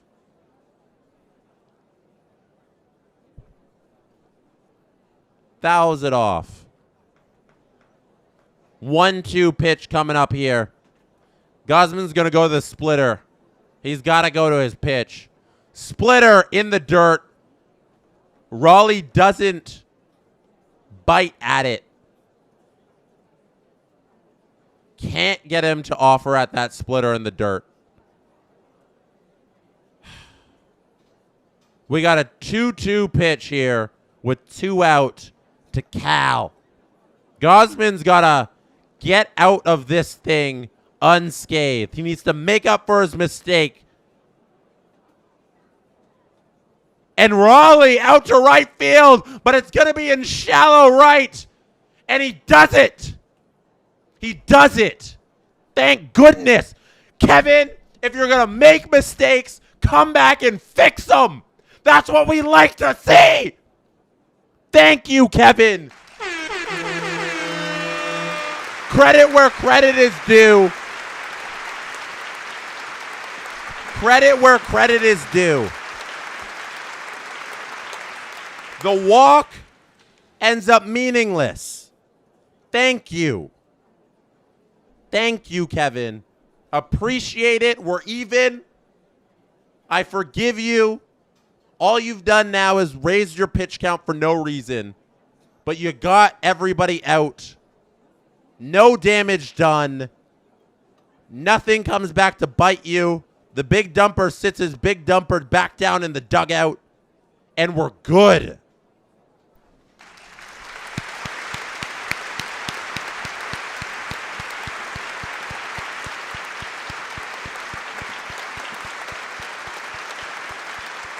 We're good. We can all chill for a little. All right, if you have not hit like on this stream, hit like. I appreciate every like. If you really want to support the stream, hit subscribe on the channel. We love every subscriber, and we love every like that our videos get. It's always a good time here. Easy way to support us and show some love to the channel. Did we have a winner of the poll? Did we have a winner of the If I Have to Gritty or Aura Farm kid? Robert or Justin, if you could send me the results of that poll, I would love to know. I'm going to bring up the Aura Farm kid GIF for anybody who's not aware of this kid who does this boat thing. If you're on TikTok, you've probably seen him. He does this dance. He went viral, and he's been doing it for a while now. Let me do this. Let me pull this up. There's the Aura Farm kid. Yeah, that thing, and then that thing. That's the Aura Farm kid. Oh, we've sent the poll. Justin, thank you. Oh, this was close. So it said, what do we want, chat? Do you want the Aura Farm boat kid, or do you want me to hit the Gritty? And Gritty won by 58%. So if the Jays hit a home run, I got to pull up Justin Jefferson grittying. Let's see if I can pull up Justin Jefferson doing the Gritty. So if 58% of you wanted me to hit the Gritty, so if the Jays hit a home run today, I will Justin Jefferson Gritty. Oh, we got a double here. Alejandro Kirk gets in there safely. Leadoff double. Brian Woo's in the game. And as Justin Fisher says, this is your ace? Alejandro Kirk hustles around the bases here. Oh, baby. That's our boy, Captain Kirk.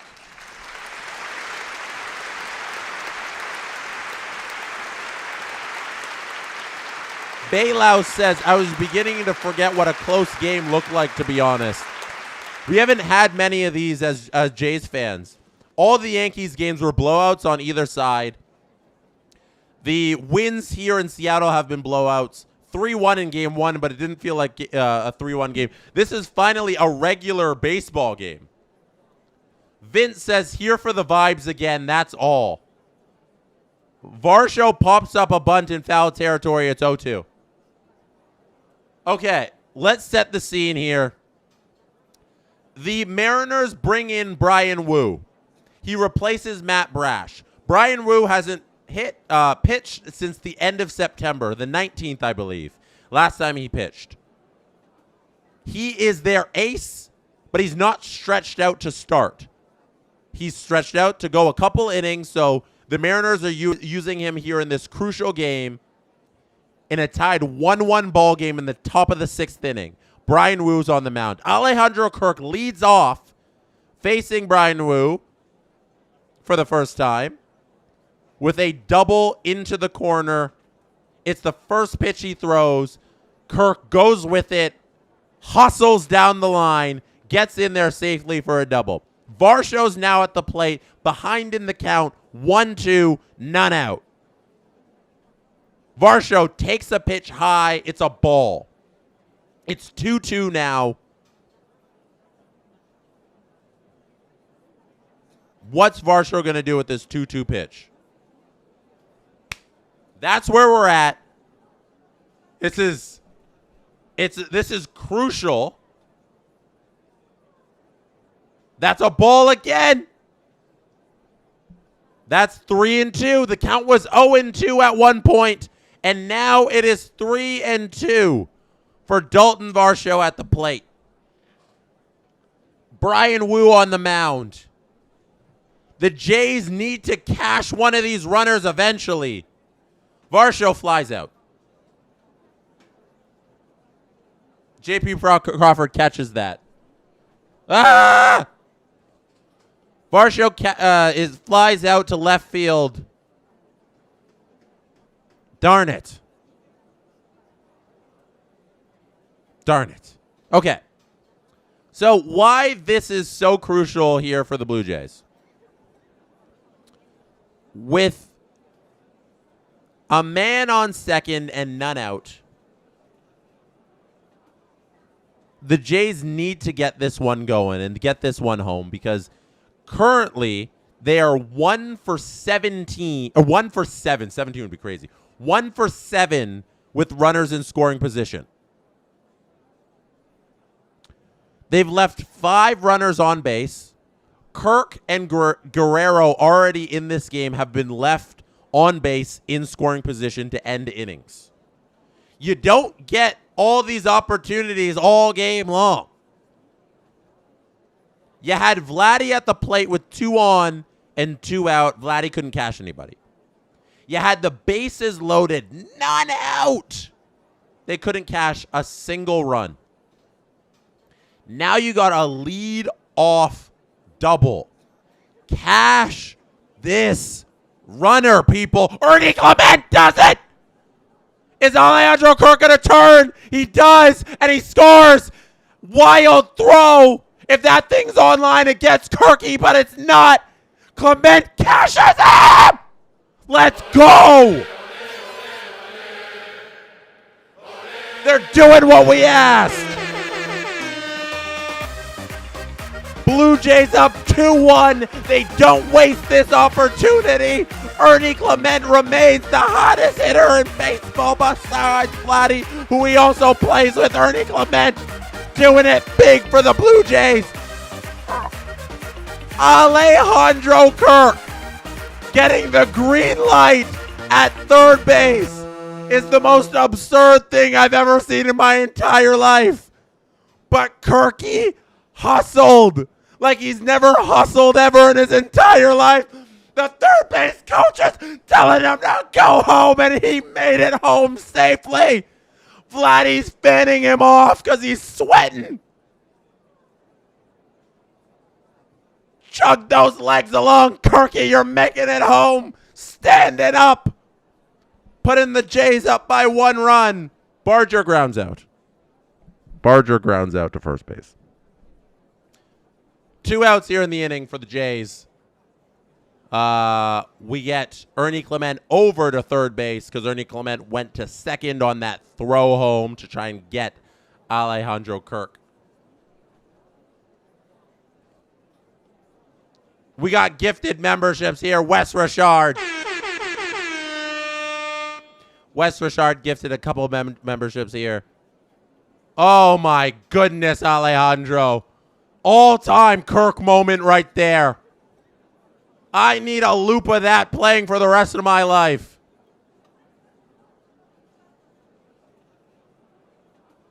Alejandro Kirk going from second to home in the top of the 6th of the ALCS.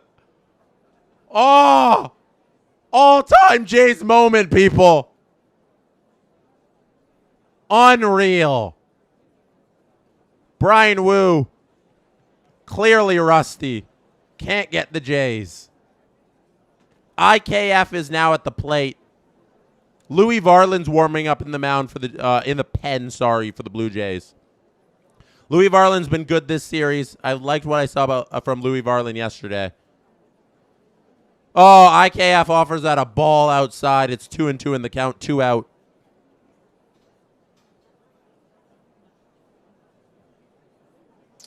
IKF 2-2, 2 out. Ernie Clement on third. Jay's already cashed one in. Did not waste that leadoff double by Kirk. We'll see if I assume Gosman's coming out for the bottom of the sixth. He better. He's been good enough. He's been good. Inning over. IKF grounds out to the pitcher, Brian Wu, who walks over to first base. And this inning is over. But not until Alejandro Kirk. Oh, my goodness. They're showing the slow-mo of Kirk's face. Look at that dugout for the Jays. Vladdy came out onto the field hopping. Everybody's pumped. Oh. Wow.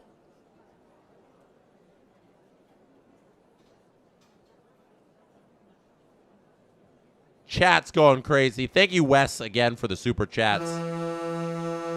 Speed Demon Alejandro Kirk, you are right, Bayloust.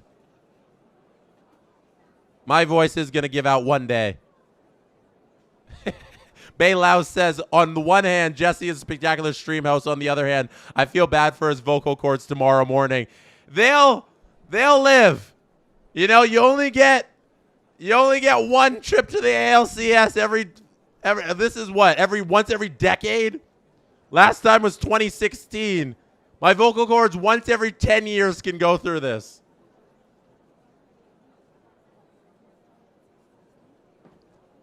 Once every 10 years they can do this thing. All right. Hydrate. Hydrate time, inning over. All right.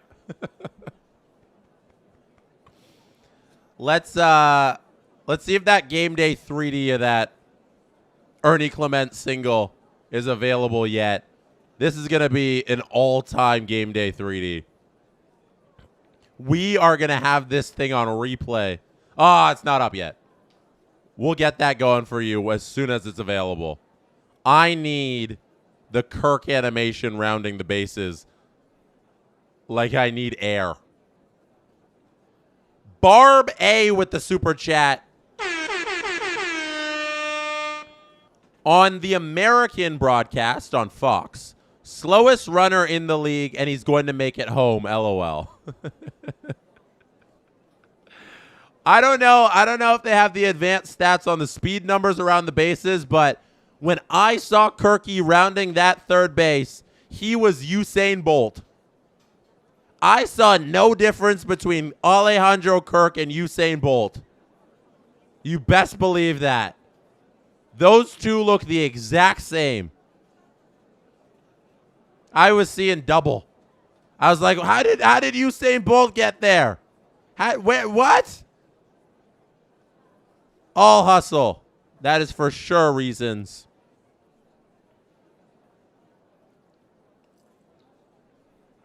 Kevin Gausman remains in the game for the Toronto Blue Jays. He's going to face the meat of this Mariners lineup, the 3, 4, and 5 hitters here. Jorge Polanco, Josh Naylor, and Randy Arozarena.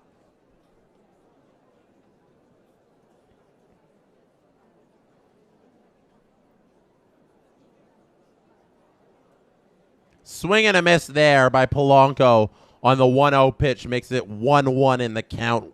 None out. Bottom of the sixth. Gausman now pitching with the lead. Booby 9175 agrees with me. Usain Bolt does look like Alejandro Kirk. That's what people usually say. Oh, Andres Jimenez needs to tie a shoe. That's so funny. That's so Little League baseball. The kid needs to tie a shoe. Timeout. That's fun. Baseball's so fun like that. Gausman here throws a ball on the outside half. That is a 2-1 count. Polanco at the plate. Jimenez playing almost directly above second base. They're showing how the infield's organized right now. Third base, Clement is very far in, almost on the grass. And then Jimenez way out by the bag there. Interesting defensive setup for the Jays for Polanco. Clearly their analytics are telling them something. This 2-2 count, let's see what happens. Polanco does not offer at the splitter. It is low and in the dirt. Louis Varland is probably warm and ready.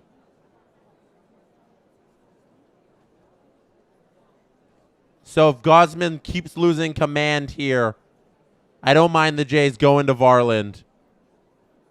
No need to. That's a. Oh, Jimenez perfectly positioned.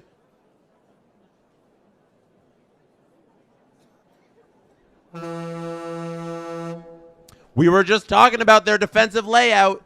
They clearly had a book on Polanco and where he likes to ground that ball because Jimenez was perfectly positioned to field that ground ball. And now there is one out in this inning.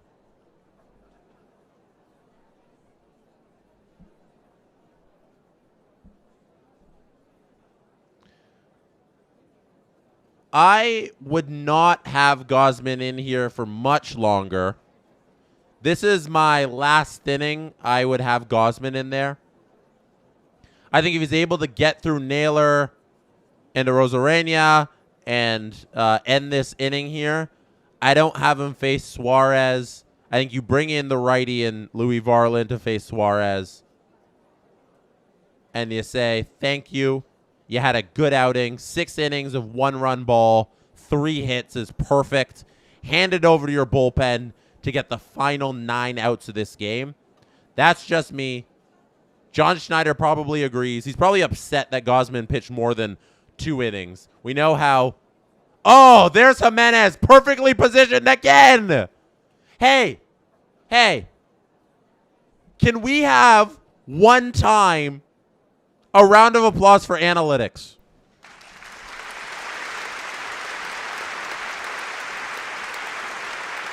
Our main complaint about the Toronto Blue Jays. Let me hop on my soapbox for just a second here, people.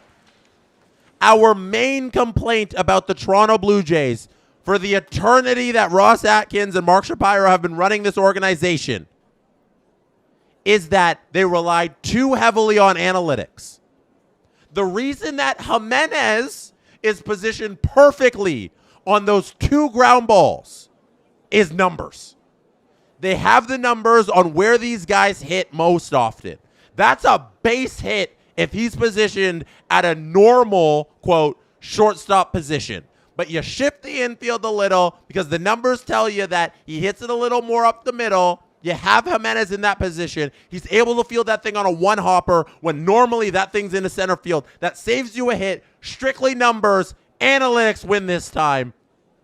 Analytics also make us very upset when John Schneider walks out there in the 3rd inning and is like, my pitcher's thrown 40 pitches. I've seen enough.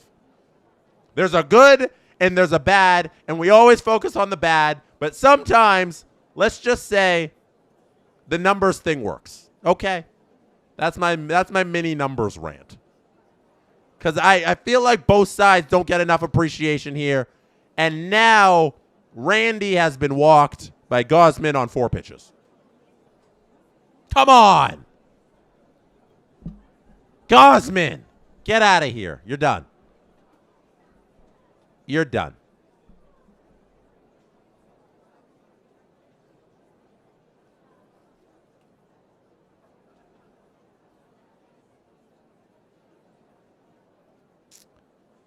So, Gausman's done. He wanted to pitch around a Rosarena. Didn't want to give him anything to hit. Randy wasn't offering yet anything. Gausman was done. He's done. Louis Varland comes in. Deep breaths, everybody. Trey A. Savage is confirmed as the starter for game number 6. Right here. Trey A. Savage will start game number 6.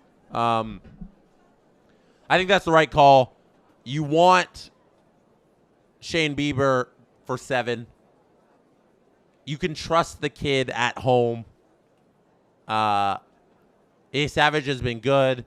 Like, I know it wasn't the best start against the Mariners in game number 2. But you got to think he'll be a lot more ready this time around. He didn't have his stuff.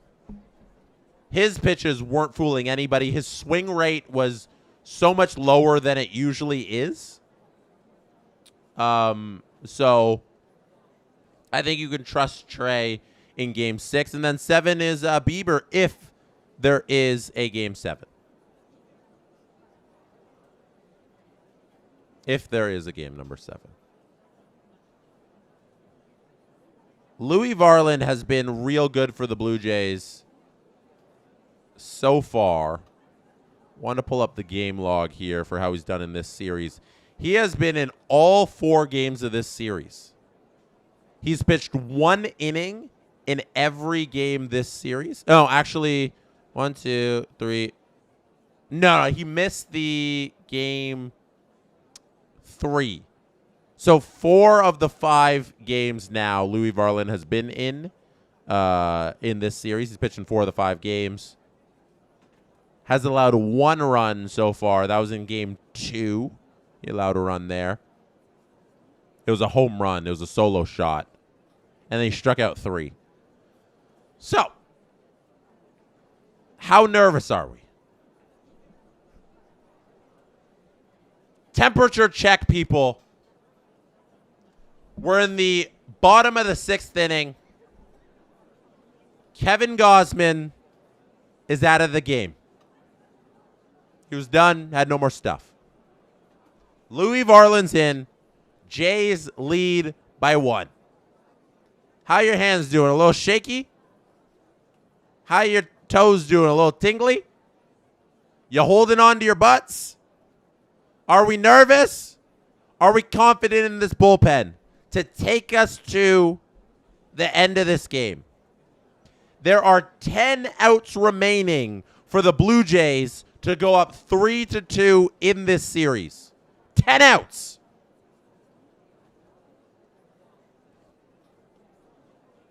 The bullpen will be trusted with getting these 10 outs. Louis Varland has started. Oh, Kevin Gausman just spit on himself. Oh, no. Is that Gausman who just spit on himself? Oh,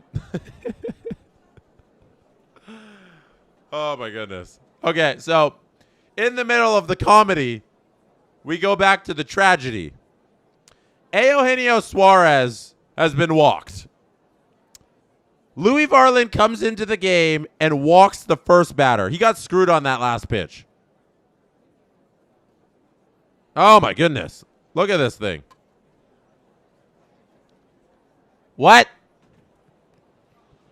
That's a strike? Okay, we're even. There's been calls on both sides.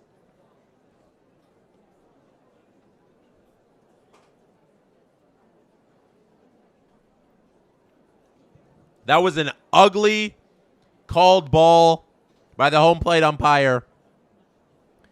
That was clearly a strike, but it happened for the Mariners early in the game. I said we were even when that Ernie Clement hit happened, but I think this one truly evens it up. J.P. Crawford now at the plate. I'm a little nervous. Sorry, I need more water.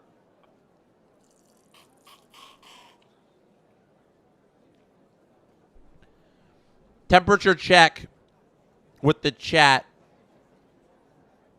Yeah, the spit was disgusting. I'm sorry we all had to watch that.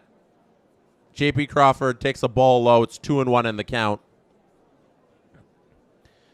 We got Somebody saying we need more runs. Reason says we need more runs. The not real Pavel Bure says, I'm so anxious. This game is so close.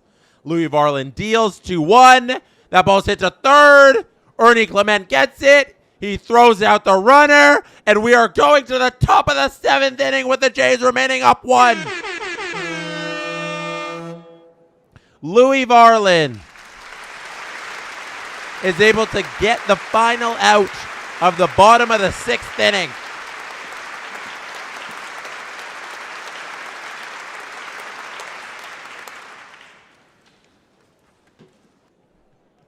Hell yeah.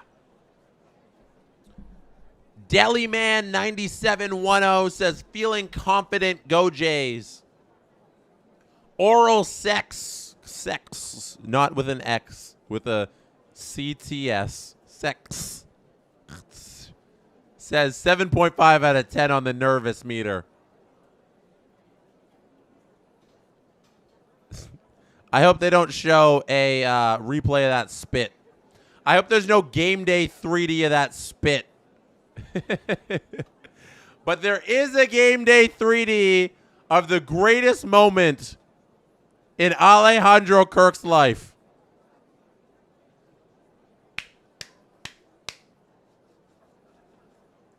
This is a game day 3D I have been waiting my whole life for. Ernie Clement is at the plate. Seattle Mariners ace Brian Wu is on the mound. You see him there. Ernie Clement at the plate. And at second base is Alejandro Kirk. And we are going to stick around here at home plate because here on this view at home plate, we are going to watch Alejandro Kirk round the base and come home from second. This is it. Oh, the catcher and the umpire shrink out of the way. Ernie Clement sends it into right field. Alejandro Kirk is hustling. Cal Raleigh gets it, and there he is. Kirky scores. Kirky, there he is. Go celebrate with your boys in the dugout. One more time for us, Kirk. Round those bases.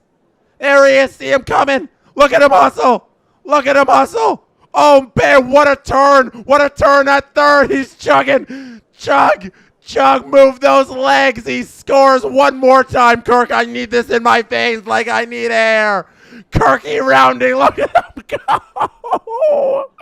Kirk scores from second. 3D Kirk is jacked. You best believe that. One last time, please. Look at this running. Oh, man, that animation nails Alejandro Kirk. Oh, yeah. That's it. Celebrate, Kirky. Celebrate. That's beautiful stuff.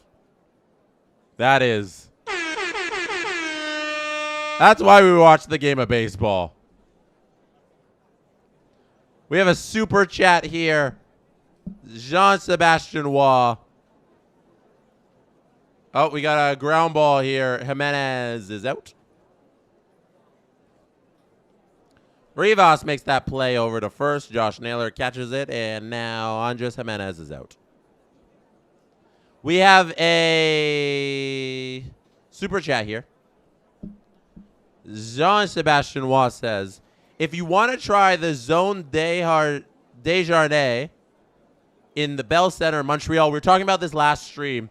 Apparently in the Bell Center, Jean-Sebastien Waugh was explaining this. They have a place you go and you can get you buy a ticket and you get all you can eat food from the concourse. It sounds incredible. I'm out of the country March 10th versus the Leafs. Sending you an email tomorrow. I'll send the pair if you're willing to go. Not a joke. I'll have to talk to my business partners about that one. It'd be a little difficult to make that travel work within the season, but we'll talk on emails on Jean-Sebastien. That sounds like one hell of a good time. Uh-oh. Springer's been hit on the knee.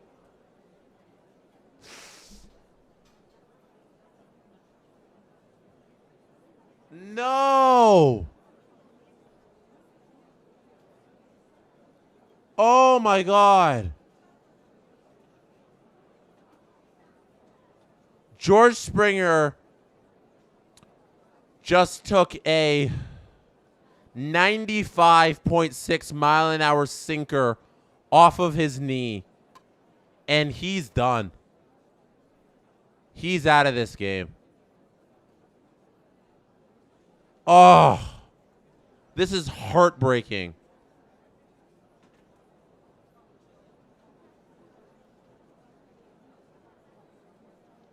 For the season that George Springer has had, he's had a resurgence at his age, and the season he had the year before. He's 36 years old. He just turned 36 in September. He dealt with injuries already this season and missed some time, but every time he was in the lineup, especially when he came back from the injury in August, late August, he's been on fire. Such a hero for this team. On and off the field, they love this man.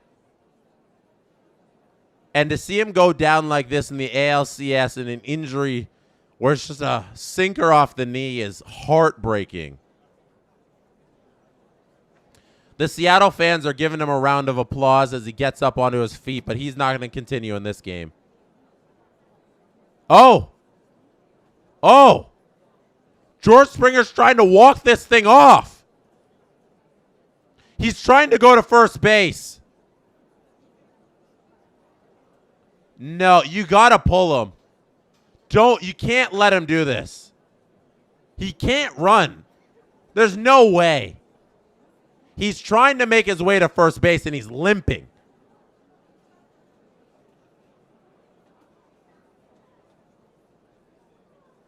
He's trying to go to first base right now, and he's limping down the line. This is one hell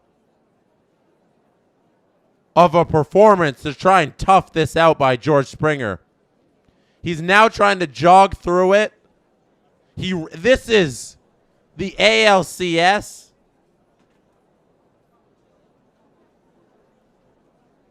You can't risk a play here where he's got around the bases. Okay, cooler heads have prevailed. Oh my God, they're taking him out of the game. Like, what are you doing, Schneider? Don't even let him try. Clearly he can't. He's limping down the line. How are you going to try and put him on base? Thank goodness. George Springer right now, all we got to hope for, fingers crossed, is that it's just a nasty bruise. The best case scenario here is George Springer got hit right in the knee. It's a nasty bruise. Hopefully it's like above the knee. It's not on the kneecap itself.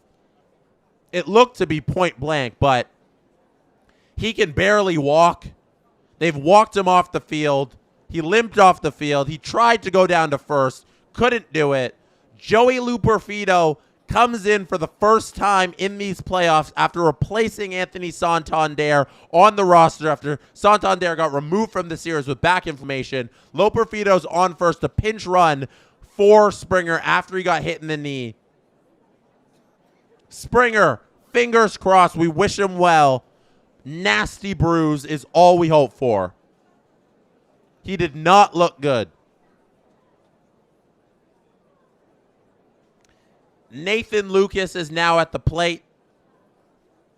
After all of that, Nathan Lucas is at the plate with one out. It's a little dribbler, and that's going to get Luperfido over to second. Man in scoring position. Fielder's choice, Lucas is out. Suarez makes a nifty little play there to grab that ball. Ow, they're showing the replay of Springer. They're showing the replay of George Springer that hit him directly on the knee. It was a bullseye. That thing must have hurt. 95 off the kneecap. They're going to intentionally walk Guerrero here. Vladdy's on first. They gave him the 4 pitches. Nobody's going to let Vladdy hit again. He's too hot. Next up on the plate with 2 men on now is Alejandro Kirk, the man of the hour. Oh, a lot just happened, chat.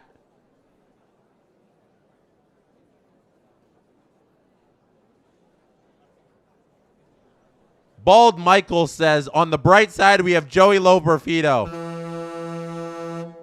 honorary member of Woodbridge, Ontario. Joey Loperfido.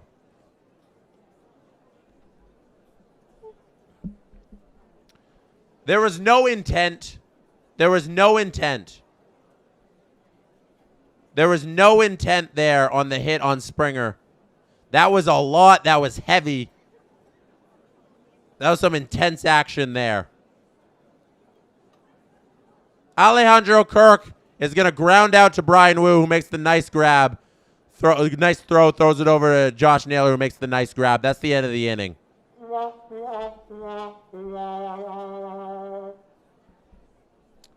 Yeah, that was so. Reasons with the correct assessment. You took the words out of my mouth. Brian Wu hasn't pitched in a month. Lost control on the inside corner. It's bad luck. If you're going to hit somebody, you don't hit them on the kneecap. That was just bad luck there. Now we can all just move forward. We can cross our fingers that there's just a purple bruise on George Springer's kneecap, but he's able to play on Sunday in Toronto. Yeah, what a great season he's had. You hope that this isn't any sort of extended time off, you know?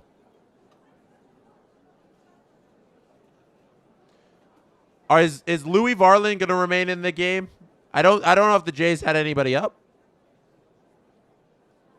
George Springer was the DH, so you will have Joey Loperfido DHing for George Springer. We'll see because there's a chance he doesn't come back up in the lineup.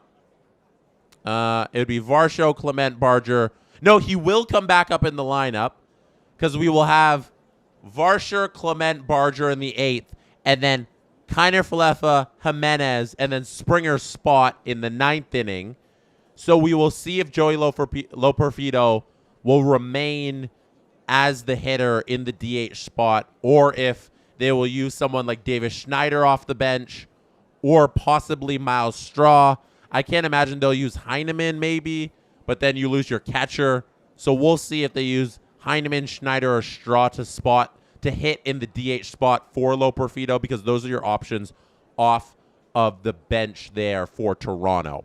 A lot of things happening here with 2.5 innings to go in this game. Tense game. 2-1. Oh, my goodness. Tightest game we've had all series.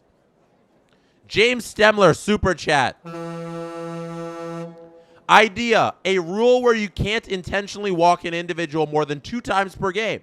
Too many intentional walks on the same guy starts to feel cowardly. I don't hate that rule. Maybe you call it the Barry Bonds rule, because he was walked more than any other person, any other human ever alive. Yeah, I'd like to see something like that be implemented and see how it works out. Try in the minor leagues maybe. You can't intentionally walk a batter more than once in a game. Then you bring into some strategy, right, on when you want to use your intentional walk on a guy like Vladdy or a guy like Aaron Judge or a guy like Shohei Ohtani. You know, it'd be interesting. That's an interesting rule change. I like that. Varland here stays in the game. He's going to face Canzone, who has not been hitting well these playoffs. Canzone's batting average is below 100. He's hitting .095. So far in this series against the Toronto Blue Jays, he only has 1 hit. He has 1 hit on that's 6, 7, 8, 9, 10, 11, 12, 13, 14, 15. 15 at-bats. He's 1 for 15 in this series. You better pitch to Canzone here. Pitch straight at him. Make him try and beat you. He's not hitting well. It is 2-1 in this count here. Varland pitching to Canzone. It's 2-2 in this series, as you can see, and as I assume you are aware. Oh, my God. Canzone hits the ball out. No. Foul. Foul ball. They're challenging. Canzone hit this ball way out to left field. That's a foul ball. I got to stop talking about how bad guys are playing. Because every time I start talking about a guy not being able to hit, they get a hit.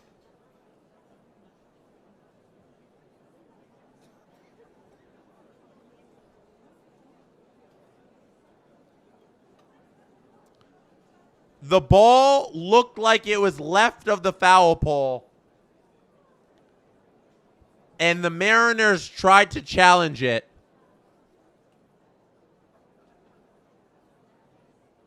But it's going to be a crew chief review, so the umpires are reviewing it themselves, and it won't cost the Mariners a challenge, I believe, is what is happening right now. That, I think, is going to be foul. Wow.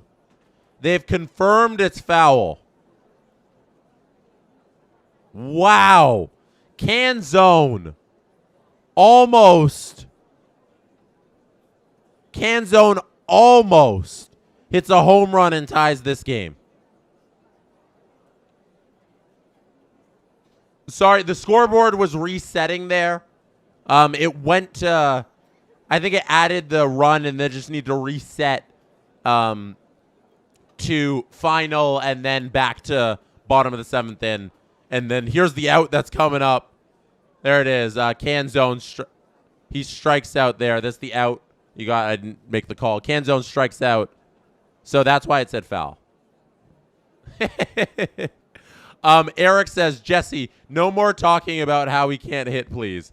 That's the second time that's happened this game. I think I did it with Rivas, or did I do it? I did it with Rivas earlier. No. Who did I do it with the first time? Oh, I think it was Eugenio Suarez, who wasn't hitting at all and then hits a home run in the second inning. And then Canzone, I'm talking about how he can't hit, and then he almost hits a home run. Anyways, none of that's relevant now. Ball was foul. Canzone strikes out. Leo Rivas is at the plate. Throw him some strikes. Woo! I'm sweating. I'm sweating through this.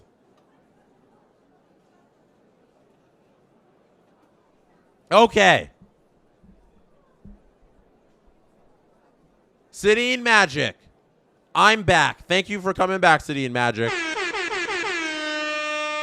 That close call did not help my anxiety.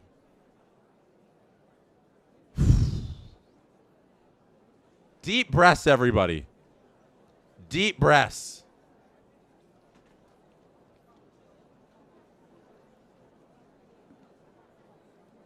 I need some water there.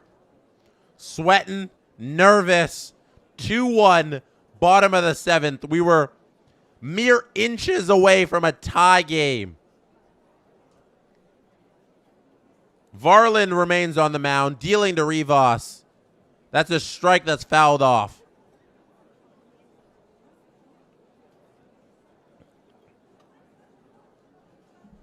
Two here. Coming up. Chandan Sidhu says, I'm so uneasy with Varland on the mound. You weren't convincing enough. Louis Varland has been good. Just a solo home run is all he's allowed so far in this series. He's pitched in 4 of the 5 games in this series.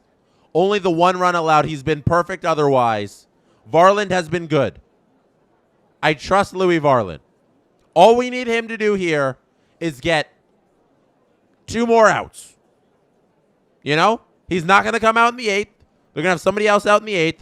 And then Hoffman's going to handle the 8th and the 9th. So they're going to have two pitchers here. Varland's 2 batters away from finishing his job here tonight. 1 batter away from finishing his job here tonight because that's a pop fly to center field. Left center, I should say. Because Nathan Lucas comes over from left field to get that one. Catches it. 2 outs in the inning. One more, Varland. James says close only counts in horseshoes and hand grenades.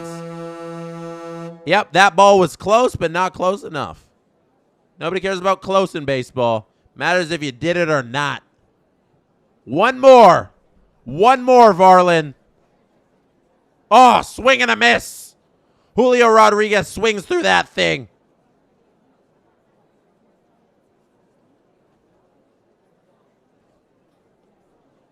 Julio Rodriguez without a hit today. Hitting only .205 in the playoffs. I'm not supposed to say that, right? Varland with a nice pitch. 0-2 in the count. 2 out. He's getting Julio swinging there on that one. One more pitch. Finish off this inning. One more out. Finish off this inning. You can calm the nerves, Varland. Varland. Louis, you can make everything feel a lot better here with one pitch. Can't get Rodriguez to chase that one out of the zone. City Magic 15 says, looks like Little is pitching the 8th. He's warming up anyways. Thank you. Thank you for that bit of info, City Magic. So it looks like we're going Varland, Little, Hoffman. Varland, get 1 out here. Brendan Little, get 3 outs in the 8th. Jeff Hoffman, get 3 outs in the 9th. Can we get this done, Blue Jays? Swing and a miss! Louis Varland! Ice cold veins! Let's go! Oh my God! You were worried about Varland? He wasn't worried about you. He wasn't worried about any of these batters. Shuts him down.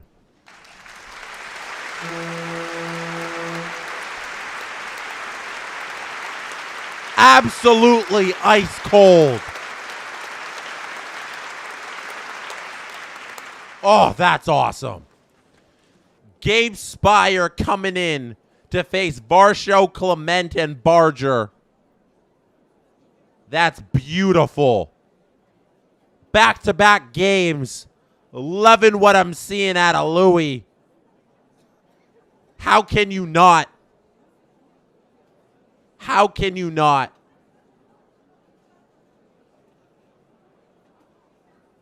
All right. We temperature checking. We temperature checking the chat. What we're seeing right now in the chat is insurance runs would be nice. You know, I feel you on that. I feel you on that. Insurance runs would be nice. I'd love to do the gritty right now. I have a gritty home run promise. And I'd love an insurance run from the Jays here. Because a 1-run lead doesn't feel safe. I'm nervous. I don't know how much I trust this team with a 1-run lead, but here we are. Here we are. Gabe Spire, like I said, coming in to replace Brian Wu, the Seattle ace who was not pitching like it.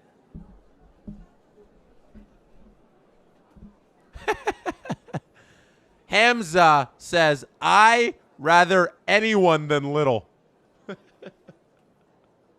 I don't know. Sir Anthony Dominguez, in my mind, would be the guy to go to. I think they want to go with the lefty, though. I think they want to go with the lefty. Because who's coming up next for the... They're going with Raleigh, Polanco, and Naylor. So, Raleigh's a switch hitter. Like, what are you going to do about that, you know? You go Raleigh switch hitting, and then Jorge Polanco, also a switch hitter. And then Josh Naylor hits lefty. So you got 2 switch hitters and a lefty. So you bring out the lefty to turn him around, make him hit right, and then you have the lefty on lefty matchup. It's tough. It's real tough. So you probably bring out the lefty. Little's fine. I'm fine with that.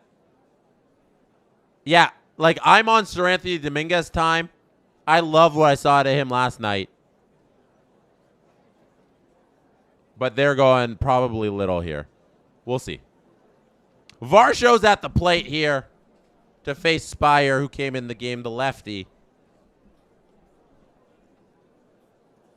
Varsho takes a strike. Count is 2-1, none out. Blue Jays up 2-1.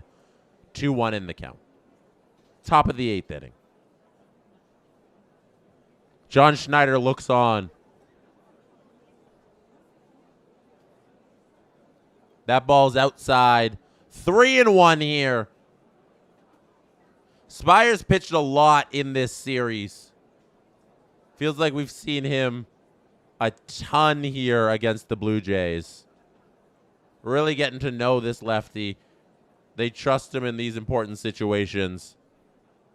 3-2 is the count. That's strike 2. This is Spire's 3rd game he's pitched in this series. All right. 3-2, none out. Varsho, Spire, pop fly. That is a strikeout. Sorry, a first out of the inning. Not a strikeout, a pop fly. We got to get comfy here. Got to readjust the chair a little. It's nervous time. Jays are at the plate, so it's not as nervous time. You can't allow any runs when you're at the plate. Ernie Clemente, you can't get runs when you're at the plate. And Ernie Clemente is robbed by Randy Arozarena, who leaps and grabs it at the top of the wall.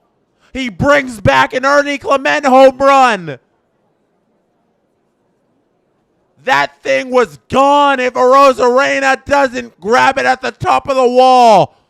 Oh, my goodness. Ernie Clemente was inches away from putting up 2 runs. Putting up a run for the Jays to push this thing to a 2-run lead. Oh.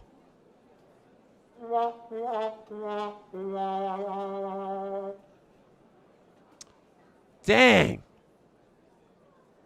That would have been perfect.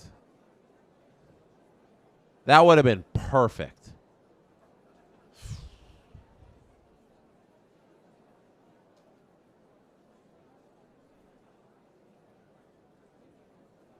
Miles Straw here hits one deep. Not as deep as Ernie's. 3 outs in this inning. That was a quick inning. Brutal. Brutal stuff.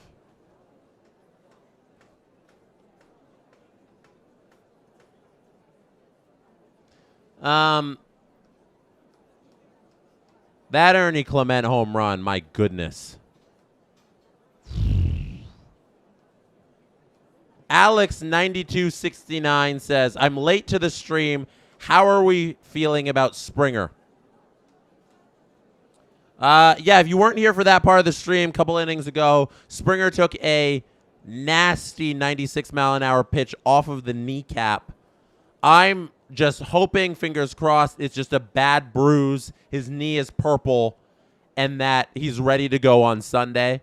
It's very encouraging to see that he tried to walk it off. Like, that's good. I'm glad that he tried that. It was a bad idea to even let him entertain the idea to stay in the game. But the fact that he tried to do it is a good sign in that nothing's broken in there. Hopefully there's nothing fractured. You know, they'll take x-rays now. I assume before they hop on a plane back to Toronto. They'll do the x-rays there in the stadium. They'll have the technology to do that. So they'll get that done. They'll hopefully see that no damage is done to any bones, and that he'll be ready to go with just a nasty bruise. And remember, George Springer doesn't play the field. He's the DH. So what you need George Springer to do is swing a bat and round the bases. You know? Like, he's their DH. He's going to be their DH for this entire playoff run. You need him in there just to round the bases and swing a bat. So if his knee is okay enough to do that, he should be able to go. And if it's just a nasty bruise, that should be enough to play him. So that's where I sit on George Springer. Thank you for your super chat.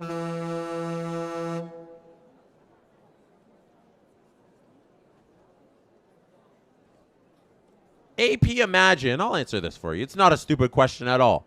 I don't know baseball. Is it always an out if the ball gets caught before hitting the ground? Yes, that is how you record an out in baseball. You just catch the ball in the air. As long as you catch it in the air with your glove, or you can catch a bare hand too if you want. It's an out. There you go. Let's see. Brendan Little is in this game. Jacqueline K says a bad bruise is still not good. Can still be severe, especially around a joint. Yeah, I'm just hoping, like, it's not bad enough to where he can't play. You know? Like, I hope it's just, like, an okay bruise. I'll rephrase it then. I'll say, I hope it's an okay bruise. Because he's got at least a bruise. You don't get hit with a ball that hard without getting a bruise. So I hope the bruise is just, like, okay. Brendan Little is in this game. Hit like on this stream. We are at the bottom of the 8th inning. Brendan Little's in this game. They've turned around Cal Raleigh. They got him hit him from the other side of the plate with the lefty in here.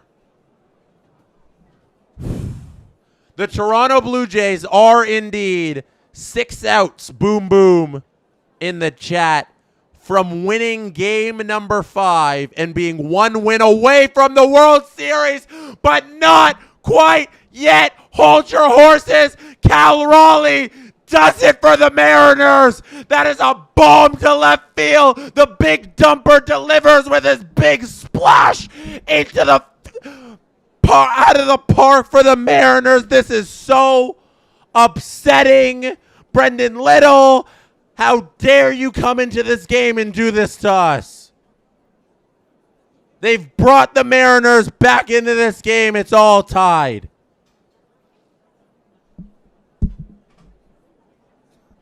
Jeez. Oh.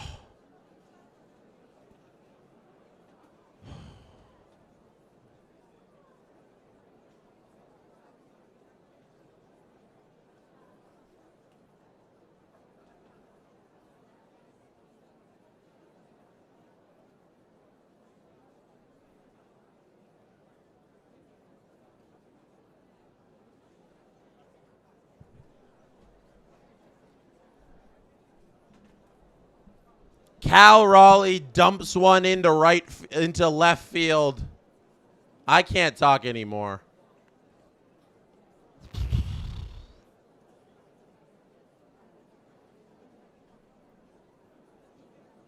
Brendan Little was the wrong pitcher for this moment. Brendan Little was the wrong pitcher for this moment. They wanted to have a lefty in there to turn around the 2 switch hitters and then face the lefty, Josh Naylor. It was the wrong call because Brendan Little gives up a home run to Cal Raleigh. It was a sinker that was thrown right down the middle of the plate. How do you think that's acceptable? In what world is a sinker down the heart of the plate to the best hitter in baseball besides Shohei Ohtani acceptable?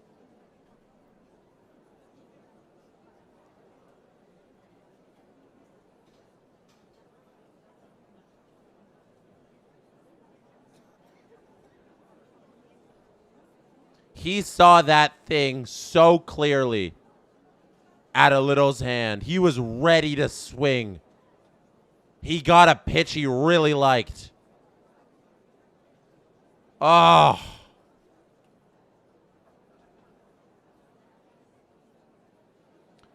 R. Bruce says, hard for Toronto to win if they only have 2 runs. That's very true. All right.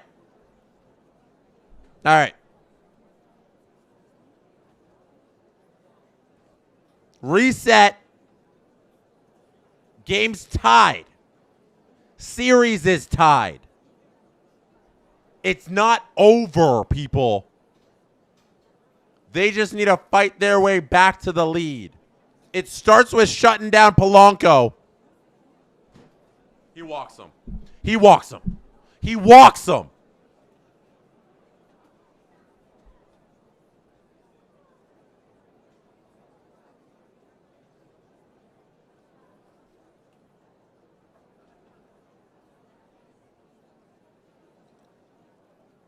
Naylor's got one more batter to face. Because you gotta face a minimum of 3. You gotta face 3 batters. You can't pull them yet. They can't. So just to answer your questions in the chat, you have to face a minimum of 3 batters once you enter the game. If you're a relief pitcher. So this is the last batter that Little has to face before he can be pulled. This is the reason why Little is in the game. They wanted him in there to face the left-handed hitting Naylor. But did anybody consider the 2 batters before that where you could have just left in Varland to face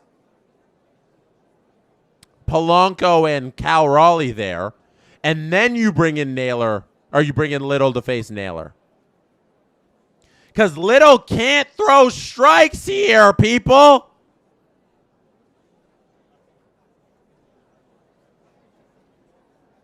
James says the bases loaded moment could have won us this game. There's a lot of Little moments that could have won these Blue Jays this game. A lot of opportunities with guys on here.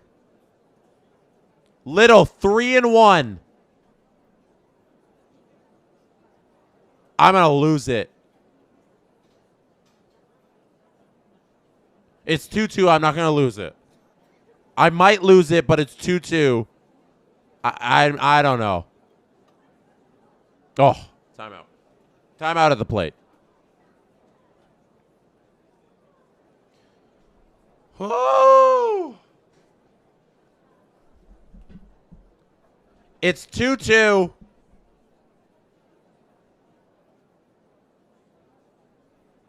(3-1). Series is 2-2. Strike. Strike. 3-2.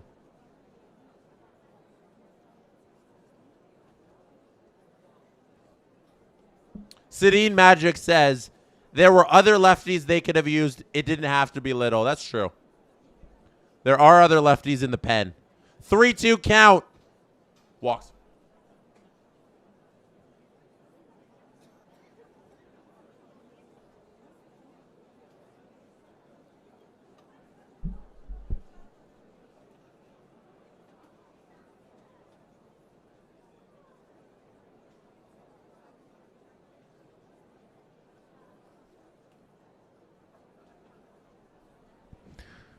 Brendan Little could not have done a worse job at his job.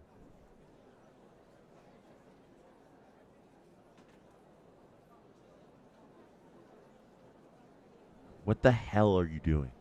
I can't even muster up the energy to be so mad at Brendan Little because I'm so mad at Brendan. I'm not even angry. I'm dumbfounded, you know? Like I'm in shock. I've gone into shock at what I'm witnessing. Because I've never seen somebody in such an important spot have such an egregiously abhorrent performance. He could not have done worse in this moment. You pitched to Cal Raleigh. Josh Dyer, why did you bring in Little? You turn him around. He's righty. He dumps it out into left field. Brendan Little says, okay, follow that up. I can't throw strikes. All I need to do is put the ball over the plate, and I can't do that. Oh, my goodness.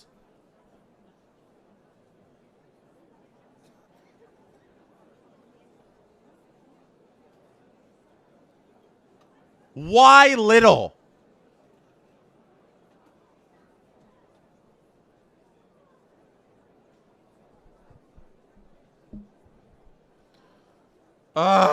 Here's the game day 3D of Cal Raleigh. I promise, every game day 3D,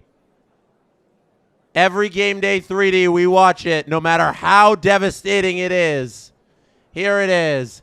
Cal Raleigh watching this thing get out. I wasn't sure if it was getting out initially, but Cal knew.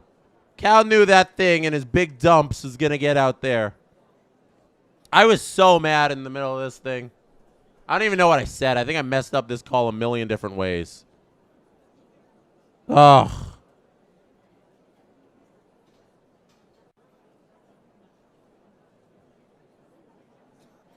All right. We're back. Sir Anthony Dominguez falls behind 2-0.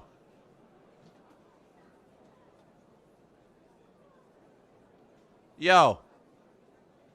Why can't Blue Jays relievers throw strikes? Oh, thank you, Dominguez. Throws one right down the middle. Man. If you're gonna get beat, make them beat you. Oh my God.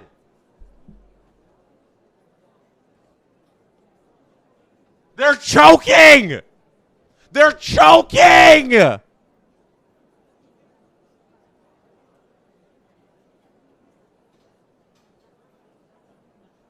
They've lost it. Dominguez hits a Rosarena, puts him on first. He's happy to eat that pitch. Oh my God, he's so happy to eat that one. Suarez, ball one.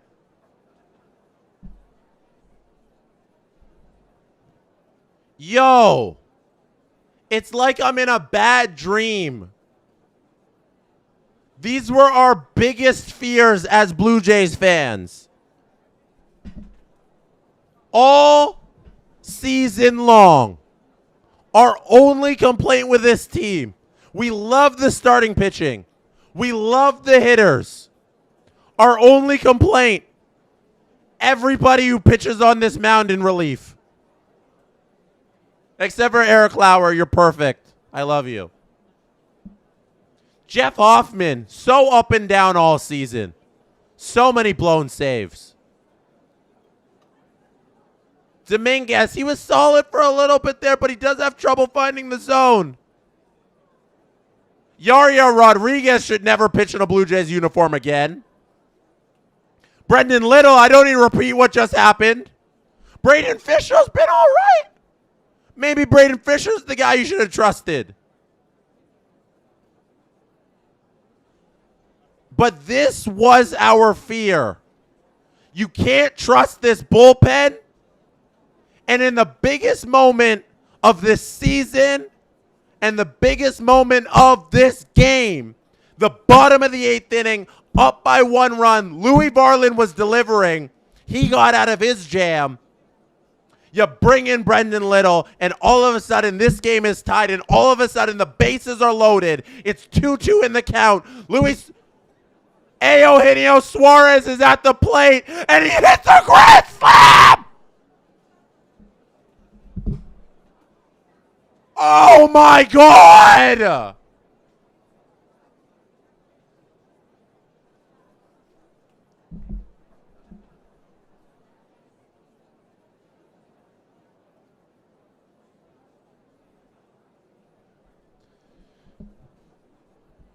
Eugenio Suarez out to left field, or out to right field, right over the wall. As soon as he connected, he knew that he crushed the hearts of every Blue Jays fan watching this right now. A million hearts just broke into a million pieces. None out in the inning.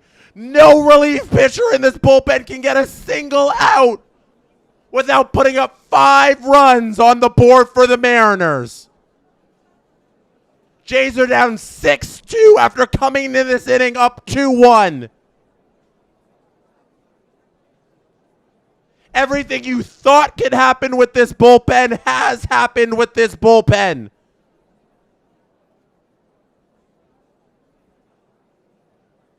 It's a disaster. And Sir Anthony Dominguez was supposed to be the good one. He's the one I wanted in there to get stuff done because he's the one I could most trust. And the one you could most trust can't even get it done. What do you expect about everybody else? Eugenio Suarez hit that thing, and as soon as he hit it, he knew he can take a little stroll around the bases, bring in 4 runs, and the Blue Jays choke this thing away.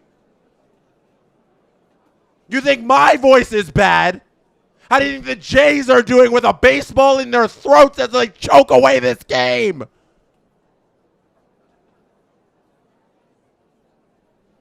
The heart of the Mariners lineup delivers because their team showed up in big moments today. Sir Anthony Dominguez gets his second out of the inning on a ground out. That's Canzone grounding out to first base. Vladdy touches the bag. That's 2 outs in the inning. That home run by Suarez. That home run by Cal Raleigh. Oh. Those things are nightmare fuel. Third out of the inning. Registered by Sir Anthony Dominguez, but not until he allows the grand slam.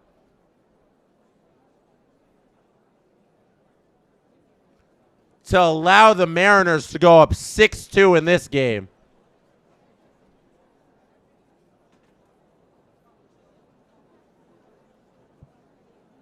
My God.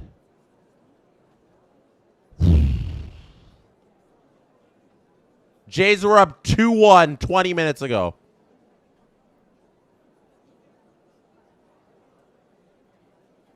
Jays were up 2-1 20 minutes ago. It's 6-2. Super chats. Chan Dan Sidhu says, I realize that I don't trust anyone in the bullpen. That's for facts. Super chat, Sedin Magic 1591. I don't care if the Jays win the World Series. Every pitcher in that pen should be unemployed next season.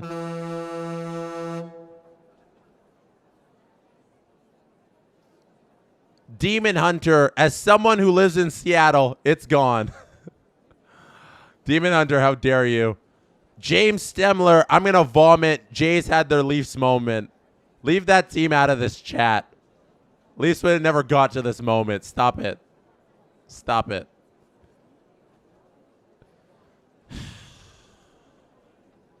We're going to be back on Sunday, regardless of how this thing plays out. 3 outs.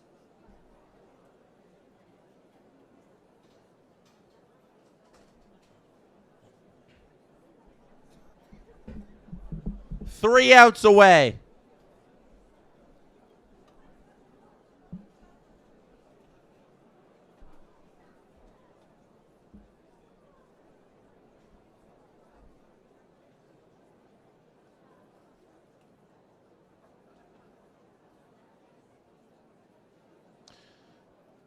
The Jays got 3 outs to get 4 runs here. Keep this thing alive. The series isn't over.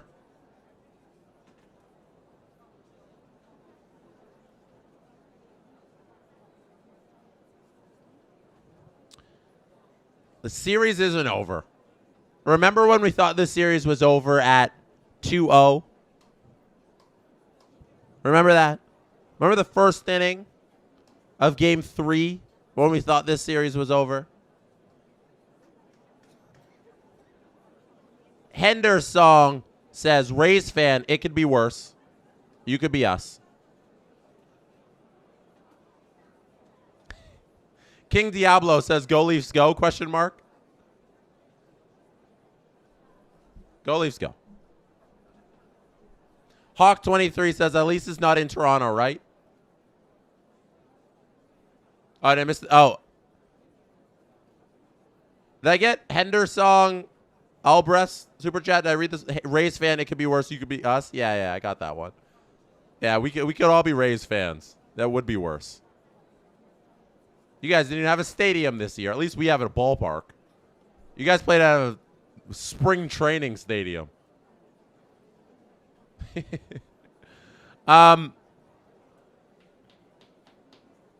Jays here got up IKF, Jimenez, and maybe Loperfido. He might be pinch hit for. Who knows?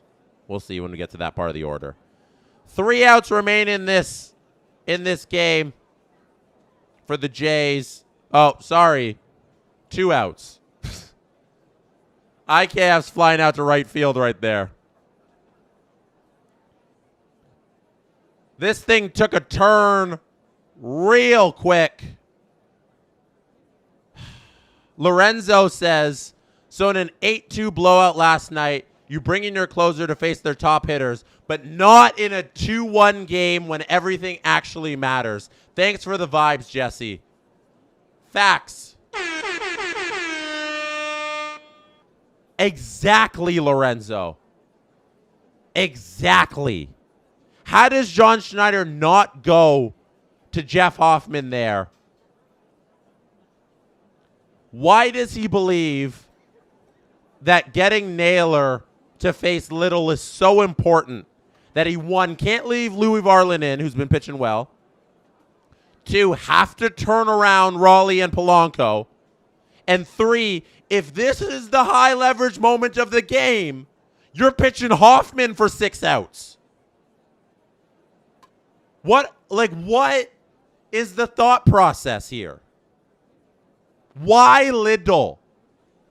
Why not Hoffman?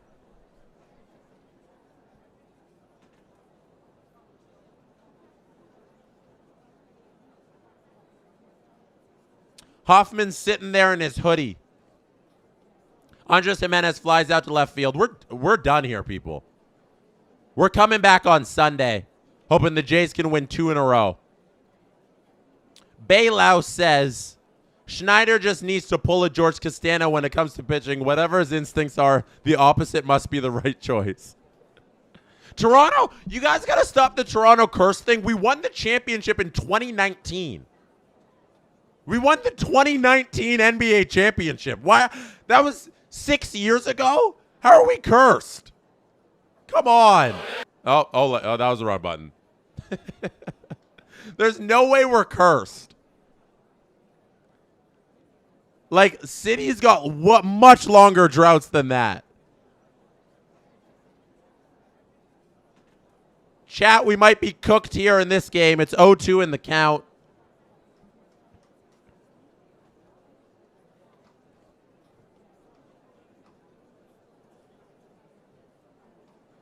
Oh, 2 in the count, 2 out. Seattle's up 6-2. This game was, there it is, ground ball up the middle. Loperfido is out at first. That's game. That's game. I don't have a button for that. I don't have a button for we just got cooked. The bottom of the 8th inning on October 17th, 2025. is something I'm never going to forget. Brendan Little entering the game is something I'm never going to forget. Sir Anthony Dominguez, who I wanted in the game, is something I'm never going to forget.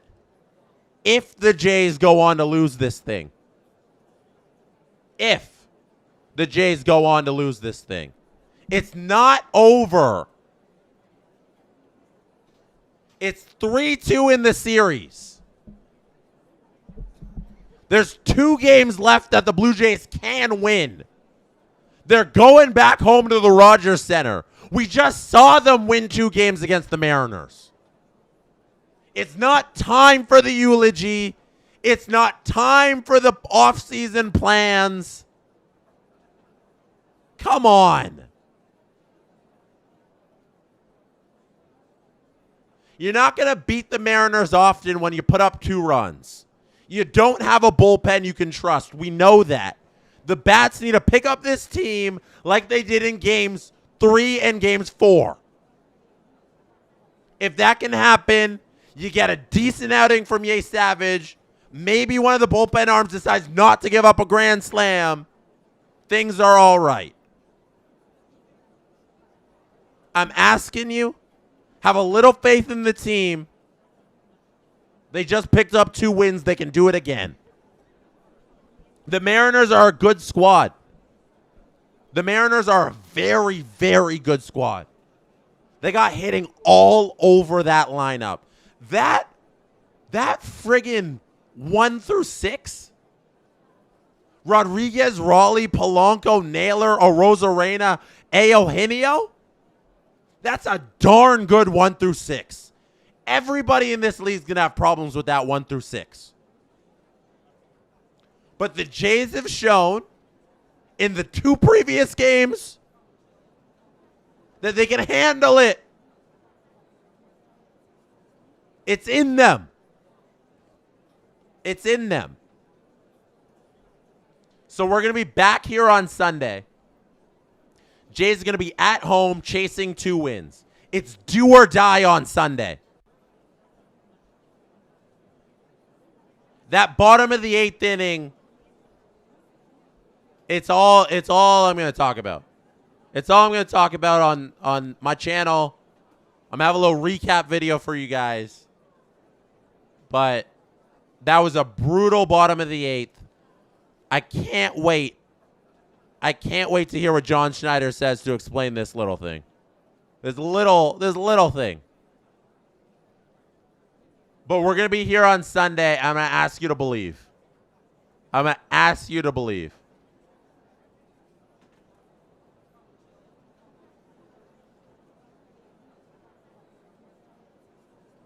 That's it. That's all I got to say. That's all I got to say. Tonight was a very big disappointment. It was a lot of fun up until that bottom of the 8th inning, but we will regain our composure. We'll be back here again on Sunday at 8 o'clock. Let me just read your super chats before I sign off here. The walks bother me more than the home runs. Got to clean it up for Game 6. Totally. That's from Bald Michael. Show Me Rowe says he put Brendan Little command with game on the line. What a bozo. I was so scared when he called. I turned it off. And, of course, he was terrible per usual. And then last super chat I can get to. Marina Princess says, the last time the Mariners made it this far, I was in elementary school. Kind of insane to see them back at this level in this postseason. GG Jays. It's kind of fitting we end this thing on a Mariner super chat. But no, we won't. Chief says, what's done is done. No more excuses. What's put up time for the Jays? It's put up for time for the Jays. Here's hoping for a bounce back. That is what we are rooting for. A big bounce back. Lexter says, let's go Mariners. See you in Toronto.